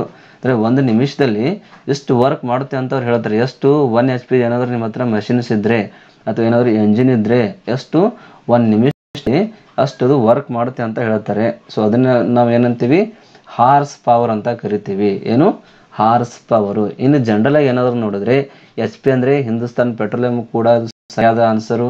Power of Hindustan ಅಂದ್ರೆ ಇದು ಕರೆಕ್ಟ್ ಆನ್ಸರು. ಹಾರ್ಸ್ ಪವರ್ ಅಂದ್ರೂ ಕರೆಕ್ಟ್ ಆನ್ಸರೇ. ಬಟ್ ಇಲ್ಲಿ ಕ್ವಶನ್ ಏನು ಕೇಳಿರ್ತಾರೆ ಭೌತಶಾಸ್ತ್ರದಲ್ಲಿ ಅಥವಾ ವಿಜ್ಞಾನದಲ್ಲಿ HP ಅಂದರೆ ಹಾರ್ಸ್ ಪವರ್ ಅಂತಲೇ ನೀವು ಒಂದು ಆಪ್ಷನ್ನ ಚಾಯ್ಸ್ ಮಾಡಬೇಕಾಗುತ್ತೆ. ಹೌದಾ? ಸೊ ಹೀಗಾಗಿ ಇಲ್ಲಿ ಕ್ವಶನ್ನು ಭೌತಶಾಸ್ತ್ರಕ್ಕೆ ಸಂಬಂಧಪಟ್ಟಿರತಕ್ಕಂಥ ಕ್ವಶನ್ ಏನಾದರೂ ಕೇಳಿದರೆ ನೀವು 100% ಹಾರ್ಸ್ ಪವರ್ ಅಂತಲೇ ಸೆಲೆಕ್ಷನ್ ಮಾಡಬೇಕು. ಇಲ್ಲಾಂದರೆ ಬೇರೆ ಯಾವುದು ಸೆಲೆಕ್ಷನ್ ಮಾಡೋಕ್ಕೆ ಬರಲ್ಲ. ಇನ್ನು ಜನರಲಾಗಿ ಕಾಮನ್ಲಿ ಅಥವಾ ಡೈರೆಕ್ಟಾಗಿ HP ಅಂದರೆ ಏನಂತ ಕೇಳಿದರೆ ಎಲ್ಲವೂ ಸರಿಯಾದ ಆನ್ಸರ್. ಹೌದಾ? ಇಲ್ಲಿ ಭೌತಶಾಸ್ತ್ರ ಅಥವಾ ವಿಜ್ಞಾನ ಸಂಬಂಧಪಟ್ಟಂಗೆ ಅಂದರೆ ಏನು ಹಾರ್ಸ್ ಪವರ್ ಅಂತ ಹೇಳ್ಬೋದು. HP ಅಂದರೆ ಏನು ಪವರ್ ಆಫ್ ದ ಎಂಜಿನು ಅಥವಾ ಹಾರ್ಸ್ ಪವರ್ ಅಂತ ಕರಿತೀವಿ. ಹೌದಾ? ಸೊ 1 HP ಅದಕ್ಕೆ ಈಕ್ವಲ್ ಆಗಿರುತ್ತೆ 33,000 foot pound of A work in a minute ಅಂತಲೇ ಹೇಳ್ಬೋದು. ಓಕೆ ಓಕೆ ಅರ್ಥ ಆಗಿದೆ ಅಂತ ಅಂದ್ಕೊಂಡಿದ್ದೀನಿ. ಅರ್ಥ ಆಗದಿದ್ದರೆ ಮತ್ತೆ ರಿಪೀಟ್ ಆಗಿ ಕೇಳಿ, ನಿಮಗೆ ಅರ್ಥ ಆಗುತ್ತೆ. ಓಕೆ ಓಕೆ ನೆಕ್ಸ್ಟ್ ಒಂದು ಕ್ವಶನ್ ನೋಡಿ ಏನಿದೆ. ನೆಕ್ಸ್ಟ್ ಕ್ವಶನ್ನು ನೆಕ್ಸ್ಟ್ ಕ್ವಶನ್ ನಮ್ಗೆ ಏನಾಗುತ್ತೆ ವೆಲಾಸಿಟಿ ರಿಲೇಟೆಡ್ ಒಂದು ಕ್ವಶನ್ ಇದೆ ನೋಡಿ. ವೆಲಾಸಿಟಿ ಅಂದರೆ ಏನು ವೇಗ ಅಂತ ಕರಿತೀವಿ. ಏನು ವೇಗ ಅಂತ ಕರಿತೀವಿ. ಈ ವೇಗದ ಮೂಲಮಾನ ಏನು ಅಂತ ಕೇಳಿದ್ದಾರೆ. ವೇಗದ ಮೂಲಮಾನ ವೆಲಾಸಿಟಿ ಆಪ್ಷನ್ ಎ ನ್ಯೂಟನ್ ಇದೆ, ಬ ಏನಿದೆ ಮೀಟರ್ ಪರ್ ಸೆಕೆಂಡ್ ಸ್ಕ್ವೇರ್ ಇದೆ, ಕ ಏನಿದೆ ಪಾಸ್ಕಲ್ ಅಂತ ಕೊಟ್ಟಿದ್ದಾರೆ, ಆಪ್ಷನ್ ಡ ಏನಿದೆ ಮೀಟರ್ ಪರ್ ಸೆಕೆಂಡ್ ಅಂತ ಕೊಟ್ಟಿದ್ದಾರೆ. ನಿಮ್ಗೆ ಗೊತ್ತಿರಲಿ, ಆಲ್ರೆಡಿ ಗೊತ್ತಿದೆ ಎಲ್ರಿಗೂ ಬಹುತೇಕ ನನ್ನ ಅಂದಾಜು. ಸೊ ವೇಗದ ಮೂಲಮಾನ ಯಾವುದಪ್ಪ ಅಂದರೆ ಮೀಟರ್ ಪರ್ ಸೆಕೆಂಡು. ಎಷ್ಟು ಸೆಕೆಂಡ್ನಲ್ಲಿ ಎಷ್ಟು ಮೀಟರು ಒಂದು ವೇಗ ಅಲ್ಲಿ ಆಯಿತು ಅಂತಕ್ಕಂತ ಹೇಳೋದಕ್ಕೆ ನಾವೇನಂತೀವಿ ವೆಲಾಸಿಟಿ ಅಂತ ಕರಿತೀವಿ, ಮೀಟರ್ ಪರ್ ಸೆಕೆಂಡು. ಹಾಗಾದರೆ newton, metre per second square, pascal ಇವು ಏನು? ಸೊ ಒಂದೊಂದಾಗಿ ಹೇಳ್ತೀನಿ ಕೇಳಿ. ನ್ಯೂಟನ್ ಅಂದರೆ ಏನಿದು? ಫೋರ್ಸದ ಒಂದು ಮೂಲಮಾನ. ನ್ಯೂಟನ್ ಅಂದ್ರೆ ಏನು? ಫೋರ್ಸದ ಒಂದು ಮೂಲಮಾನ ಅಂತ ಹೇಳ್ತೀವಿ. ಇನ್ನು ಮೀಟರ್ ಪರ್ ಸೆಕೆಂಡ್ ಸ್ಕ್ವೇರ್ ಅಂದರೆ ಎಕ್ಸಲರೇಷನ್ ಏನಂತ ಕರಿತೀವಲ್ಲ ನಾವು, ಎಕ್ಸಲರೇಷನ್ ಅಂದರೆ ಕನ್ನಡದಲ್ಲಿ ಏನಂತ ಕರಿತೀವಿ? ವೇಗೋತ್ಕರ್ಷ. ಅದನ್ನು ನಾವು ಮೀಟರ್ ಪರ್ ಸೆಕೆಂಡ್ ಸ್ಕ್ವೇರ್ನಲ್ಲಿ ರೈಟ್ ಮಾಡ್ತೀವಿ. Acceleration is equal to metre per second square. ಇನ್ನು ಪಾಸ್ಕಲ್ ಎದ್ರದ್ದು ಬರುತ್ತೆ? ಪಿ ಅಂದರೆ ಪಾಸ್ಕಲ್. ಫಸ್ಟ್ ಆಫ್ ಆಲ್ ಇದು ನೆನಪಿಟ್ಕೊಳ್ಳಿ, ಪಾಸ್ಕಲ್. ಈ ಪಾಸ್ಕಲ್ ಎದ್ರದಪ್ಪ ಅಂದರೆ ಪ್ರೆಷರ್ದ ಒಂದು ಮೂಲಮಾನ ಅಂತಲೇ ಹೇಳ್ಬೋದು. ಪ್ರೆಷರ್ ಅಂದರೆ ಒತ್ತಡದ ಮೂಲಮಾನ ಏನು? ಪಾಸ್ಕಲ್ಲು. ಹಾಗಾದರೆ ಮೀಟರ್ ಪರ್ ಸೆಕೆಂಡ್ ಏನಿದು? ವೆಲಾಸಿಟಿಯ ಒಂದು ಮೂಲಮಾನ. ಈ ಒಂದೇ ಕ್ವಶನಲ್ಲಿ ನಮಗೆ ಆಕ್ಸಲರೇಷನ್ ಮೂಲಮಾನ ಕೂಡ ಗೊತ್ತಾಯಿತು, ಪ್ರೆಷರ್ದ ಒಂದು ಮೂಲಮಾನ ಕೂಡ ಗೊತ್ತಾಯಿತು, ಆಮೇಲೆ ಫೋರ್ಸ್ದ ಒಂದು ಮೂಲಮಾನ ಕೂಡ ಗೊತ್ತಾಯಿತು. ಸೊ ಹೀಗಾಗಿ ಅಲ್ಲಿ ವೆಲಾಸಿಟಿ ಅಂತಲೇ ಕೇಳ್ತಾರೆ ಅಂತ ಅನ್ಕೋಬೇಡಿ. ನಿಮಗೆ ಕೆಲವೊಂದು ಸಲ ಫೋರ್ಸ್ದ ಒಂದು ಮೂಲಮಾನ ಏನು ಅಂತ ಕೇಳ್ತಾರೆ, ಆಮೇಲೆ ಆಕ್ಸಲರೇಷನ್ ವೇಗೋತ್ಕರ್ಷದ ಮೂಲಮಾನ ಏನು ಅಂತ ಕೇಳ್ತಾರೆ, ಪ್ರೆಷರ್ ಅಂದರೆ ಒತ್ತಡದ ಮೂಲಮಾನ ಏನು ಅಂತ ಕೂಡ ಕೇಳ್ಬೋದು, ಆಮೇಲೆ ವೆಲಾಸಿಟಿ ಅಂದರೆ ವೇಗದ ಮೂಲಮಾನ ಏನು ಅಂತ ಕೂಡ ಕೇಳ್ಬೋದು. ಸೊ ಇದೇ ಬರುತ್ತಂತ ಫಿಕ್ಸ್ ಇರಲ್ಲ. ಸೊ ಹೀಗಾಗಿ ನಾವಿಲ್ಲಿ ಒಂದು ಕ್ವಶನ್ನ ನಿಮಗೆ ಕೊಟ್ಟಿದ್ದೀವಿ, ವೆಲಾಸಿಟಿ ಅಂದರೆ ವೇಗದ ಮೂಲಮಾನ, ಅದ್ರ ಜೊತೆಗೆ ಇವೆಲ್ಲ ಫೋರ್ಸು, ಆಕ್ಸಲರೇಷನು, ಪ್ರೆಷರು, ಈ ಮೂರು ಥರದ ಒಂದು ಮೂಲಮಾನ ಕೂಡ ಗೊತ್ತಾಗಿದೆ ಅಂತ ಅನ್ಕೊಂಡಿದ್ದೀನಿ. ಹೌದಾ?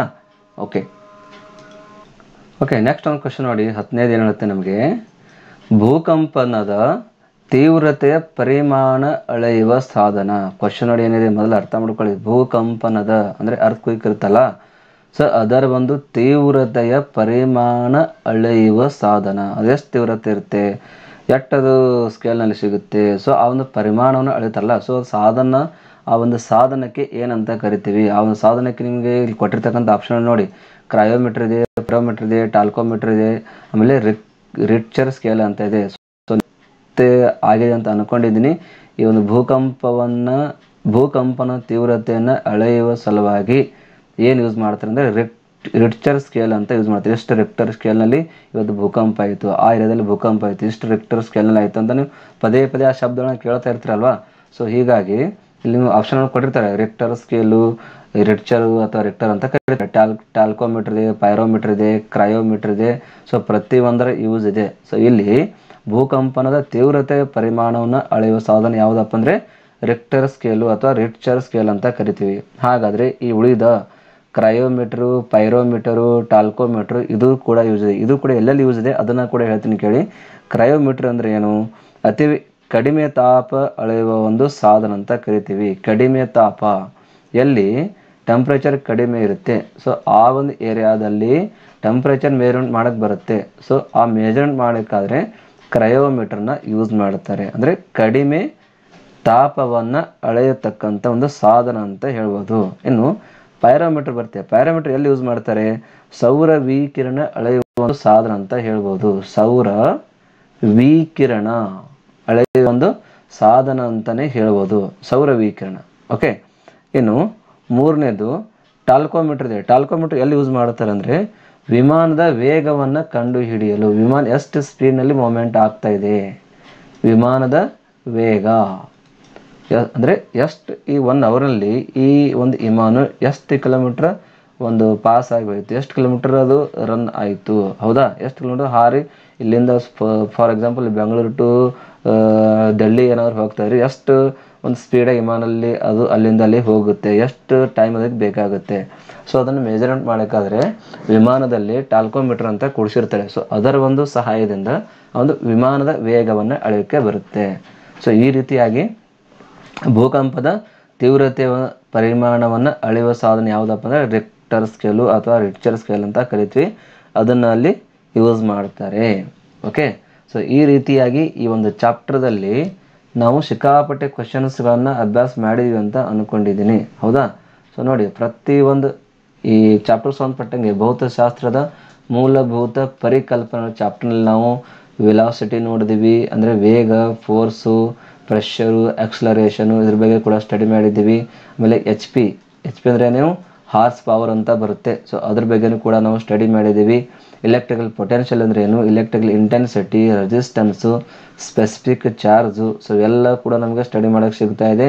ಸೊ ವ್ಯವಸ್ಥಿತವಾಗಿ ಸ್ವಲ್ಪ ಸ್ಟಡಿ ಮಾಡಿ. ಆಮೇಲೆ pressure, density, surface tension, so ಪ್ರತಿಯೊಂದರ ಬಗ್ಗೆ ನಾವಿಲ್ಲಿ ಅಭ್ಯಾಸವನ್ನು ಮಾಡ್ತಾ ಇದ್ದೀವಿ ಈ ಒಂದು ಚಾಪ್ಟರಲ್ಲಿ. ಹೌದಾ? ಅದ್ರ ಬಿಟ್ಟರೆ ಯೂನಿಟ್ಸ್ ಬಗ್ಗೆ ಬರುತ್ತೆ. SI unit, MKS, FPS, CGS. So ಪ್ರತಿಯೊಂದು ಯೂನಿಟ್ಸ್ಗಳನ್ನು ಯೂಸ್ ಮಾಡ್ತಾರೆ. ಬಟ್ ಜಾಸ್ತಿ ಇಡೀ ವರ್ಲ್ಡ್ನಲ್ಲಿ ಯೂಸ್ ಮಾಡೋದು ಯಾವ ಯೂನಿಟ್ ಅಪ್ಪ ಅಂದರೆ SI unit, system of international or international system ಅಂತ ಕರಿತೀವಿ.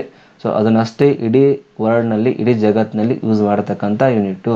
ಓಕೆ, ಇದರ ಬಿಟ್ಟರೆ ಸ್ಕೇಲಾರ್ ಕ್ವಾಂಟಿಟಿ ಮತ್ತು ವೆಕ್ಟರ್ ಕ್ವಾಂಟಿಟಿ ಅಂತ ಸ್ಟಡಿ ಮಾಡಿದ್ದೀವಿ. ಅದಿಶ ರಾಶಿ ಮತ್ತು ಸದಿಶ ರಾಶಿ ಅಂತ ಹೇಳ್ತೀವಿ, ಅಥವಾ ನಮ್ಮ ಭಾಷೆಯನ್ನು ಅದಿಶ ಪರಿಮಾಣಗಳು ಮತ್ತು ಸದಿಶ ಪರಿಮಾಣಗಳು ಅಂತ ಹೇಳ್ತೀವಿ. ಅದ್ರ ಬಿಟ್ಟರೆ ಡಿರೈವ್ಡ್ ಕ್ವಾಂಟಿಟಿ ಅಂತ ಬರುತ್ತೆ. ಡಿರೈವ್ಡ್ ಕ್ವಾಂಟಿಟಿ ಮತ್ತು ಫಂಡಾಮೆಂಟಲ್ ಕ್ವಾಂಟಿಟೀಸು. ಡಿರೈವ್ಡ್ ಕ್ವಾಂಟಿಟೀಸು ಯಾವಾಗಲೂ ಫಂಡಾಮೆಂಟಲ್ ಕ್ವಾಂಟಿಟೀಸ್ ಮೇಲೆ ಡಿಪೆಂಡ್ ಆಗಿರುತ್ತೆ. ಮುಖ್ಯವಾಗಿರ್ತಕ್ಕಂಥದ್ದು ಯಾವುದು? Length, mass, time, temperature, amount of substance, electric current. Okay, so ಇದಿಷ್ಟು ಏನಿದೆ ಫಂಡಾಮೆಂಟಲ್ ಕ್ವಾಂಟಿಟೀಸು. ಸೊ ಅದರ ಮೇಲೆ ಡಿಪೆಂಡ್ ಆಗಿರೋದೇ ಈ ಒಂದು ಡಿರೈವ್ಡ್ ಕ್ವಾಂಟಿಟೀಸ್ ಅಂತಲೇ ಹೇಳ್ಬೋದು. ಓಕೆ, ಇನ್ನು ಇದ್ರ ಬಿಟ್ಟರೆ ಏನು ಸ್ಟಡಿ ಮಾಡಿದ್ದೀವಿ ನಾವು? ಫಂಡಮೆಂಟಲ್ ಆಯಿತು, ಡಿರೈವ್ಡ್ ಆಯಿತು, ಆಮೇಲೆ ಭೌತಶಾಸ್ತ್ರದ ಪಿತಾಮಹ. ಸೊ ಆಧುನಿಕ ಭೌತಶಾಸ್ತ್ರದ ಪಿತಾಮಹ ಆಲ್ಬರ್ಟ್ ಐನ್ಸ್ಟೈನು. ಪ್ರಾಚೀನ ಭೌತಶಾಸ್ತ್ರದ ಪಿತಾಮಹ ಅಂದ್ರೇನು? ಐಜಾಕ್ ನ್ಯೂಟನು. ಹೌದಾ? ಸೊ ಅಬ್ದುಲ್ ಕಲಾಂ ಇವರು ಕೂಡ ಸೈಂಟಿಸ್ಟ್ರು ಇದ್ದಾರೆ. ಭೌತಶಾಸ್ತ್ರದ ಭಾರತ ದೇಶದ ವಿಜ್ಞಾನಿ ಅಂತಲೇ ಹೇಳ್ಬೋದು, ಅಥವಾ ರಾಕೆಟ್ ಇಂಜಿನಿಯರ್ ಅಂತಲೇ ಹೇಳ್ಬೋದು. ಸೊ ಈ ರೀತಿಯಾಗಿ ಒಂದು ಮೋಸ್ಟ್ ಇಂಪಾರ್ಟೆಂಟ್ ಕ್ವಶನ್ಗಳು ಯಾವ ಬರುತ್ತೆ ಈ ಒಂದು ಚಾಪ್ಟರ್ದಲ್ಲಿ. ಚಾಪ್ಟರ್ ನಂಬರ್ 1 ಭೌತಶಾಸ್ತ್ರದ ಕೆಲವು ಮೂಲಭೂತ ಪರಿಕಲ್ಪನೆಗಳು. ಸೊ ಈ ಒಂದು ಚಾಪ್ಟರ್ನಲ್ಲಿ ಕವರ್ ಮಾಡೋಕ್ಕೆ ಟ್ರೈ ಮಾಡಿದ್ದೀವಿ ನಾವು. ಸೊ ಇನ್ನು ನೆಕ್ಸ್ಟ್ ಒಂದು ಅಳತೆಯ ಸಾಧನಗಳು, ಈ ಒಂದು ಚಾಪ್ಟರ್ ಕುರಿತಾದಂಥ ಒಂದು ಮಾದರಿಯ ಪ್ರಶ್ನೆಗಳನ್ನು ತೆಗೆದುಕೊಂಡು ತಮ್ಮ ಜೊತೆ ಒಂದು ಚರ್ಚೆಯನ್ನು ಮಾಡೋರಿದ್ದೇವೆ. ಸೊ ತಡ ಮಾಡದೆ ನಾವು ನಮ್ಮ ಕ್ವಶನ್ಗಳ ಕಡೆಗೆ ಡೈರೆಕ್ಟಾಗಿ ಹೋಗುವ. ಸೊ ಫಸ್ಟ್ ಒಂದು ಕ್ವಶನ್ ನೋಡಿ ಏನು ಬರುತ್ತೆ. ಫಸ್ಟ್ ಒಂದು ಕ್ವಶನ್ ನಮಗೇನು ಹೇಳುತ್ತೆ ನೋಡಿ, ಹಾಲಿನ ಸಾಂದ್ರತೆಯನ್ನು ಅಳೆಯಲು ಬಳಸುವ ಸಾಧನ. ನೋಡಿ ಕ್ವಶನ್ ಏನು ಕೇಳ್ತಾರೆ, ಹಾಲಿನ ಸಾಂದ್ರತೆಯನ್ನು ಅಳೆಯಲು ಬಳಸುವ ಸಾಧನ. ಹಾಲಿನ ಸಾಂದ್ರತೆ ಅಂದರೆ ನಾವು ಏನಂತೀವಿ, ಇದಕ್ಕೆ ಡೆನ್ಸಿಟಿ ಅಂತ ಕರಿತೀವಿ. ಸೊ ಮಿಲ್ಕ್ಗೆ ಡೆನ್ಸಿಟಿ ಕೂಡ ಇರುತ್ತಲ್ವಾ. ಸೊ ಆ ಡೆನ್ಸಿಟಿಯನ್ನು ಅಳೆಯುವ ಸಲುವಾಗಿ ಯಾವ ಒಂದು ಸಾಧನವನ್ನು ಯೂಸ್ ಮಾಡ್ತೀವಿ ಅಂತ ಕ್ವಶನ್ ಅವರು ಕೇಳಿದ್ದಾರೆ. ಸೊ ಆಪ್ಷನ್ ಏನು ಕೊಟ್ಟಿದ್ದಾರೆ, ಓಡೋಮೀಟರ್ ಅಂತ ಕೊಟ್ಟಿದ್ದಾರೆ, ಹೈಗ್ರೋಮೀಟರ್ ಇದೆ, ರೆಡಾರ್ ಇದೆ, ಆಮೇಲೆ ಫೋರ್ತ್ ಲ್ಯಾಕ್ಟೋಮೀಟರ್ ಅಂತ ಇದೆ. ಸೊ ತಮಗೆಲ್ಲರಿಗೂ ಗೊತ್ತಿರೋ ಪ್ರಕಾರ ಈ ಪ್ರಶ್ನೆಯ ಸರಿಯಾದ ಆಯ್ಕೆ ಏನಪ್ಪ ಅಂದರೆ ಲ್ಯಾಕ್ಟೋಮೀಟರ್ ಅಂತಲೇ ಹೇಳ್ಬೋದು. ಯಾವ ಆನ್ಸರು? ಲ್ಯಾಕ್ಟೋಮೀಟರು. ಆಲ್ರೆಡಿ ಮ್ಯಾಕ್ಸಿಮಮ್ ಜನಕ್ಕೆ ಗೊತ್ತಿದೆ, ಆದರೂ ಒಂದು ಆನ್ಸರ್ ಏನು ಬರ್ತಪ್ಪ ಅಂದರೆ ಲ್ಯಾಕ್ಟೋಮೀಟರು. ಇನ್ನು ಉಳಿದ ಈ ಓಡೋಮೀಟರ್ ಇರ್ಬೋದು, ಹೈಗ್ರೋಮೀಟರ್ ಇರ್ಬೋದು, ಮತ್ತು ರೆಡಾರ್ ಇರ್ಬೋದು. ಸೊ ಇವು ಕೂಡ ಯೂಸ್ ಇದೆ, ಬಟ್ ಎದಕ್ಕೆ ಯೂಸ್ ಮಾಡ್ತಾರೆ ಅನ್ನೋದನ್ನು ನಾವು ಒಂದೊಂದಾಗಿ ನೋಡೋಣ. ಈ ಓಡೋಮೀಟರ್ನ ತೊಗೊಂಡ್ರೆ ಓಡೋಮೀಟರ್ ಎಲ್ಲಿ ಯೂಸ್ ಮಾಡ್ತಾರೆ ಅಂದರೆ ವಾಹನಗಳ ಚಲಿಸಿರುವ ದೂರವನ್ನು ಕಂಡು ಹಿಡಿಯೋ ಸಂಬಂಧ ಈ ಒಂದು ಓಡೋಮೀಟರ್ನ ಯೂಸ್ ಮಾಡ್ತಾರೆ. ನೋಡಿ, ಒಂದು ಬೈಕ್ ಇದೆ ಅಥವಾ ಒಂದು 4 ವೀಲರ್ ಇದೆ, ಎಷ್ಟು ಕಿಲೋಮೀಟರ್ ಅದು ದೂರ ರನ್ ಆಯಿತು ಗಾಡಿ, ಹೌದಾ? ಸೊ ಅದನ್ನು ಮೆಜರ್ಮೆಂಟ್ ಮಾಡೋಕ್ಕೆ ಈ ಓಡೋಮೀಟರ್ನ ಯೂಸ್ ಮಾಡ್ತಾರೆ. ಓಕೆ, ಇನ್ನು ಈ ಒಂದು ಹೈಗ್ರೋಮೀಟರ್ ತೊಗೊಂಡ್ರೆ ಹೈಗ್ರೋಮೀಟರ್ ಎಲ್ಲಿ ಯೂಸ್ ಮಾಡ್ತಾರೆ? ಹೈಗ್ರೋಮೀಟರ್ನ ವಾತಾವರಣದ ಆರ್ದ್ರತೆಯನ್ನು ಅಳೆಯುವ ಸಲುವಾಗಿ, ಹ್ಯೂಮಿಡಿಟಿ ಅಂತ ಏನು ಕರಿತೀವಲ್ಲ, ಹ್ಯೂಮಿಡಿಟಿ. ಸೊ ಹ್ಯೂಮಿಡಿಟಿ ಏನಿರ್ತಲ್ಲ ಎನ್ವೈರ್ಮೆಂಟಲ್ಲಿ, ಆ ಹ್ಯೂಮಿಡಿಟಿಯನ್ನು ಮೆಜರ್ಮೆಂಟ್ ಮಾಡುವ ಸಲುವಾಗಿ ಈ ಒಂದು ಹೈಗ್ರೋಮೀಟರ್ನ ಯೂಸ್ ಮಾಡ್ತಾರೆ. ಅದಕ್ಕೆ ನಾವು ಆರ್ದ್ರತೆ ಅಂತ ಕರಿತೀವಿ. ಓಕೆ, ಇನ್ನು ಈ ರೆಡಾರ್ ತಗೊಂಡ್ರೆ ರೆಡಾರ್ ನಿಮಗೆಲ್ಲ ಗೊತ್ತಿರೋ ಪ್ರಕಾರ ಹಾರಾಡುವ ವಿಮಾನದ ದಿಕ್ಕು ಮತ್ತು ಮೂಲವನ್ನು ತಿಳಿಯುವ ಸಲುವಾಗಿ ಈ ರೆಡಾರ್ನ ಯೂಸ್ ಮಾಡ್ತಾರೆ. ಹಾರುವ ವಿಮಾನದ ದಿಕ್ಕು ಮತ್ತು ಏನು ಮೂಲವನ್ನು ತಿಳಿಯುವ ಸಲುವಾಗಿ ಇದನ್ನು ಯೂಸ್ ಮಾಡ್ತಾರೆ. ಓಕೆ, ಸೊ ಇಲ್ಲಿ ಕ್ವಶನ್ ಏನಿದೆ, ಹಾಲಿನ ಸಾಂದ್ರತೆಯನ್ನು ಅಳೆಯುವ ಸಲುವಾಗಿ ಬಳಸುವ ಸಾಧನ ಯಾವುದಪ್ಪ ಅಂದರೆ ಲ್ಯಾಕ್ಟೋಮೀಟರು. ಸೊ ಈ ಲ್ಯಾಕ್ಟೋಮೀಟರ್ ಒಂದು ಆನ್ಸರ್ದಿಂದ ನಮಗೆ ಇನ್ನುಳಿದ ಹೈಗ್ರೋಮೀಟರು, ಓಡೋಮೀಟರ್ ಮತ್ತು ರೆಡಾರು. ಸೊ ಈ ಮೂರು ಒಂದು ಸಾಧನಗಳ ಬಗ್ಗೆ ಕೂಡ ಇಲ್ಲಿ ಮಾಹಿತಿ ಸಿಕ್ಕಿದೆ ಅಂತ ಅಂದ್ಕೊಂಡಿದ್ದೀನಿ. ಸೊ ಇದೇ ಥರ ಪ್ರತಿಯೊಂದು ಕ್ವಶನ್ನಲ್ಲಿ ಒಂದು ಕ್ವಶನ್ಗೆ 4 ಆನ್ಸರ್ಗಳು ತಮಗೆ ಸಿಗ್ತಾ ಹೋಗ್ತಾ ಇರುತ್ತೆ. ಸಪೋಸ್ ನಿಮ್ಗೆ ನಾಳೆ ಏನಾದರೂ ಎಕ್ಸಾಮ್ನಲ್ಲಿ ಓಡೋಮೀಟ್ರನ್ನು ಯಾವುದರ ಸಲುವಾಗಿ ಬಳಸ್ತಾರೆ ಅಂತ ಕ್ವಶನ್ ಕೇಳಿದ್ರೆ ಅವಾಗ ನೀವು ಸ್ಪಷ್ಟವಾಗಿ ಬರೀಬೇಕು. ಏನು ಅಲ್ಲಿ ಆಪ್ಷನ್ಗಳನ್ನು ಕೊಟ್ಟಿರ್ತಾರೆ. ವಾಹನಗಳು ಚಲಿಸಿರುವ ದೂರವನ್ನು ಕಂಡುಹಿಡಿಯುವ ಸಲುವಾಗಿ, ಅಥವಾ ವಾತಾವರಣದ ಆರ್ದ್ರತೆಯನ್ನು ಕಂಡುಹಿಡಿಯುವ ಸಲುವಾಗಿ, ಅಥವಾ ಒಂದು ವಿಮಾನದ ದಿಕ್ಕು ಅಥವಾ ಮೂಲವನ್ನು ಕಂಡುಹಿಡಿಯುವ ಸಲುವಾಗಿ ಅದನ್ನು ಯೂಸ್ ಮಾಡ್ತಾರೆ ಅಂತ ಆಪ್ಷನ್ಗಳನ್ನು ಕೊಟ್ಟಿರ್ತಾರೆ.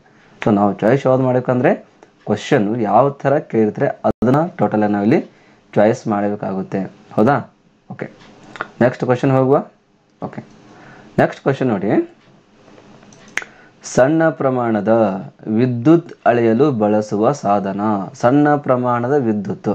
ಸೊ ಏನಾದರೂ ಸ್ವಲ್ಪ ಮೈಕ್ರೋನಲ್ಲಿ ಏನಾದರೂ ಕರೆಂಟ್ ಫ್ಲೋ ಆಗ್ತಾ ಇದ್ದರೆ ಅದನ್ನು ಅಳೆಯುವ ಸಲುವಾಗಿ ಯಾವ ಒಂದು ಸಾಧನವನ್ನು ಬಳಸ್ತಾರೆ? ಓಕೆ, ಇಲ್ಲಿ ಕೊಟ್ಟಿರ್ತಕ್ಕಂಥ ಆಪ್ಷನ್ ನೋಡಿ. ಮೈಕ್ರೋ ಅಮೀಟರ್ ಇದೆ, ಥರ್ಮಾಮೀಟರ್ ಇದೆ, ಅಲ್ಟಿಮೀಟರ್, ಗ್ಯಾಲ್ವನೋಮೀಟರ್ ಅಂತ ಇದೆ. ಸೊ ನಿಮ್ಮಲ್ಲಿ ಕೊಟ್ಟಿರ್ತಕ್ಕಂಥ 4 ಆಪ್ಷನ್ಗಳಲ್ಲಿ ಥರ್ಮಾಮೀಟರ್ ಅಂತೂ ಬರೋಕ್ಕೆ ಸಾಧ್ಯನೇ ಇಲ್ಲ. ಯಾಕೆ ಹೇಳಿ ಥರ್ಮಾಮೀಟ್ರು? ಸೊ ಇದನ್ನು ಎಲ್ಲಿ ಯೂಸ್ ಮಾಡ್ತಾರೆ ತಮಗೆಲ್ಲ ಗೊತ್ತೇ ಇದೆ. ಥರ್ಮಾಮೀಟರ್ ಎಲ್ಲಿ ಯೂಸ್ ಮಾಡ್ತಾರೆ ಅಂದರೆ ಟೆಂಪ್ರೇಚರ್ನ ಮೇಜರ್ಮೆಂಟ್ ಮಾಡೋ ಸಲುವಾಗಿ ಯೂಸ್ ಮಾಡ್ತಾರೆ. ಟೆಂಪ್ರೇಚರ್, ತಾಪ, ಉಷ್ಣತೆ ಅಂತೀವಲ್ಲ, ಸೊ ಅದನ್ನು ಮೇಜರ್ಮೆಂಟ್ ಮಾಡೋ ಸಲುವಾಗಿ ಥರ್ಮಾಮೀಟರ್ನ ಯೂಸ್ ಮಾಡ್ತಾರೆ. ಹಾಗಿದ್ರೆ ಈ ಉಳಿದ ಅಲ್ಟಿಮೀಟರ್ ಇರ್ಬೋದು, ಗ್ಯಾಲ್ವನೋಮೀಟರ್ ಇರ್ಬೋದು ಮತ್ತು ಮೈಕ್ರೋ ಅಮೀಟರ್ ಇರ್ಬೋದು, ಈ ಔಟ್ ಆಫ್ 3 ಯಾವುದಾದ್ರೂ ಒಂದನ್ನು ಅಲ್ಲಿ ಯೂಸ್ ಮಾಡ್ತಾರೆ. ಸೊ ಇಲ್ಲಿ ಸಣ್ಣ ಪ್ರಮಾಣದ ವಿದ್ಯುತ್ತನ್ನು ಅಳೆಯೋ ಸಲುವಾಗಿ ಏನು ಯೂಸ್ ಮಾಡ್ತಾರೆ ಅಂದರೆ ಗ್ಯಾಲ್ವನೋಮೀಟರ್ನ ಯೂಸ್ ಮಾಡ್ತಾರೆ. ಗ್ಯಾಲ್ವನೋಮೀಟರು. ಇನ್ನು ಉಳಿದ 2 ಆಪ್ಷನ್ ಆಗಿರ್ತಕ್ಕಂಥ ಮೈಕ್ರೋ ಅಮೀಟರ್ ಮತ್ತು ಅಲ್ಟಿಮೀಟರ್ ಇದನ್ನು ಕೂಡ ಯೂಸ್ ಮಾಡ್ತಾರೆ. ಇದನ್ನು ಎಲ್ಲಿ ಯೂಸ್ ಮಾಡ್ತಾರೆ ಅಂದರೆ ಮೈಕ್ರೋಮೀಟರ್ ತೊಗೊಳ್ಳಿ. ಫಸ್ಟ್ ಆಲ್ ಮೈಕ್ರೋಮೀಟರ್ ಎಲ್ಲಿ ಯೂಸ್ ಮಾಡ್ತಾರೆ? ಸೂಕ್ಷ್ಮ ಪ್ರಮಾಣದ ವಿದ್ಯುತ್ತನ್ನು ಅಳೆಯುವ ಸಲುವಾಗಿ. ಸೂಕ್ಷ್ಮ ಇಲ್ಲಿ ಸಣ್ಣ ಕೊಟ್ಟಿದ್ದಾರೆ, ಬಟ್ ಇಲ್ಲೇನಿದೆ ಮೈಕ್ರೋ ಅಂದರೆ ಸಣ್ಣ ಪ್ರಮಾಣಕ್ಕಿಂತ ಸಣ್ಣದ ಒಂದು ವಿದ್ಯುತ್ತನ್ನು ಮೇಜರ್ಮೆಂಟ್ ಮಾಡೋ ಸಲುವಾಗಿ ಅದನ್ನು ಅಲ್ಲಿ ಯೂಸ್ ಮಾಡ್ತಾರೆ. ಅದಕ್ಕೆ ನೆನ್ಪು ಕರಿತೀವಿ ಮೈಕ್ರೋ ಅಮೀಟರ್ ಅಂತ ಕರಿತೀವಿ. ಮೈಕ್ರೋ ಅಮೀಟರ್, ಮೈಕ್ರೋ ಅಂತಕ್ಕಂಥ ಶಬ್ದದಲ್ಲೇ ಅದರ ಒಂದು ಅರ್ಥ ಕೊಡ್ತಾ ಇರುತ್ತೆ. ಹೌದಾ? ಹೌದಾ? ಓಕೆ, ಇನ್ನು ಅಲ್ಟಿಮೀಟರ್ ತಗೊಂಡ್ರೆ ಅಲ್ಟಿಮೀಟರ್ ಎಲ್ಲಿ ಯೂಸ್ ಮಾಡ್ತಾರೆ ಅಂದರೆ ಎತ್ತರವನ್ನು ಅಳೆಯುವ ಸಲುವಾಗಿ ಇದನ್ನು ಯೂಸ್ ಮಾಡ್ತಾರೆ. ಎತ್ತರ. ಸೊ ನಿಮ್ಮ ಕ್ವಶನ್ ಯಾವ ಥರ ಕೊಟ್ಟಿರ್ತಾರೆ ಆ ಥರ ನೀವು ಅದನ್ನು ರೈಟ್ ಮಾಡಿ. ಮೈಕ್ರೋಮೀಟರ್ ಅಂದರೆ ಸೂಕ್ಷ್ಮ ಪ್ರಮಾಣ ವಿದ್ಯುತ್ತನ್ನು ಅಳೆಯುವ ಸಲುವಾಗಿ ಯೂಸ್ ಮಾಡ್ತಾರೆ. ಅಲ್ಟಿಮೀಟರ್ ಅಂದರೆ ಎತ್ತರವನ್ನು ಅಳೆಯುವ ಸಲುವಾಗಿ.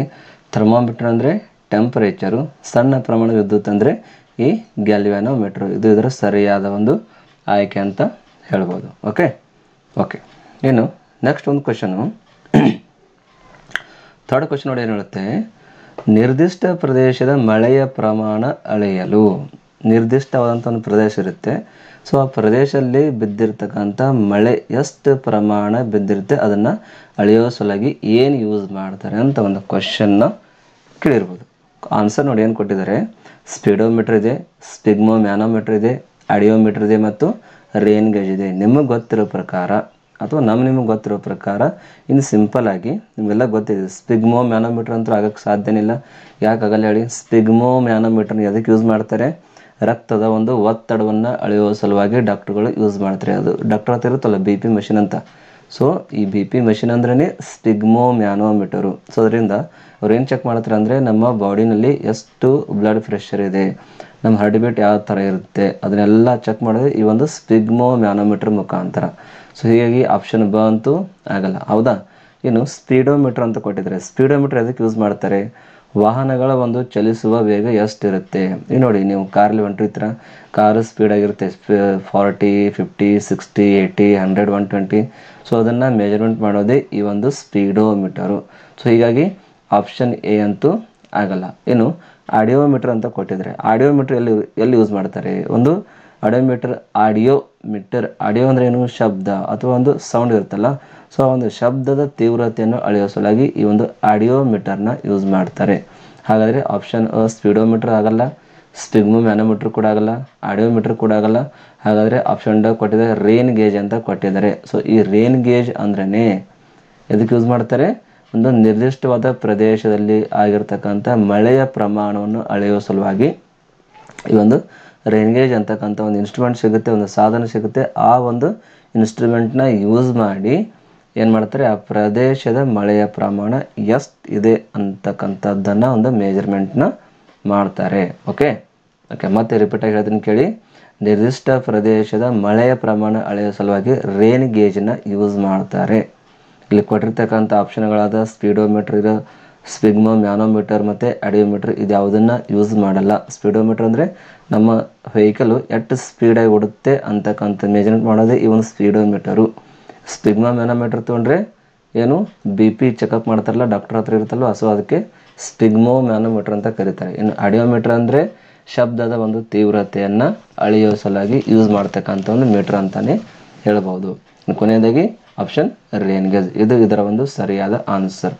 ನಿರ್ದಿಷ್ಟ ಪ್ರದೇಶದ ಮಳೆಯ ಪ್ರಮಾಣವನ್ನು ಅಳೆಯಲು ರೇನ್ ಗೇಜನ್ನು ಯೂಸ್ ಮಾಡ್ತಾರೆ. ಓಕೆ ಓಕೆ ನೆಕ್ಸ್ಟ್ ಕ್ವಶನ್ ಹೋಗುವ. ಓಕೆ ನೋಡಿ ನೆಕ್ಸ್ಟ್ ಕ್ವಶನ್ ಏನು ಹೇಳುತ್ತೆ ನೋಡಿ, 4th ಒನ್. ಜಲಗತ. ಜಲಗತ ಅಂದ್ರೆ ಏನು, ಸಮುದ್ರದಲ್ಲಿ ವಸ್ತುಗಳ ಸ್ಥಾನ, ದೂರ ಮತ್ತು ದಿಕ್ಕುಗಳನ್ನು ಅಳೆಯಲು ಉಪಯೋಗಿಸುವ ಸಾಧನ ಯಾವುದಂತ ಕೇಳ್ತಾರೆ. ನೋಡಿ ಸಮುದ್ರ ಇರುತ್ತಲ್ವಾ, ಸಮುದ್ರದಲ್ಲಿ ಬೇಕಾದಷ್ಟು ವಸ್ತುಗಳು ಇರುತ್ತವೆ, ಅಥವಾ ಬೇರೆ ಒಂದು ಯಾವುದಾದ್ರೂ ಒಂದು ಬೋಟ್ ಇರುತ್ತೆ, ಏನಾದರೂ ತಿಮಿಂಗ್ಲ್ ಇರುತ್ತೆ, ಫಿಶ್ ಸಿಕ್ಕಾಪಟ್ಟೆಲ್ಲ ಇರುತ್ತೆ, ಹೌದಲ್ವಾ.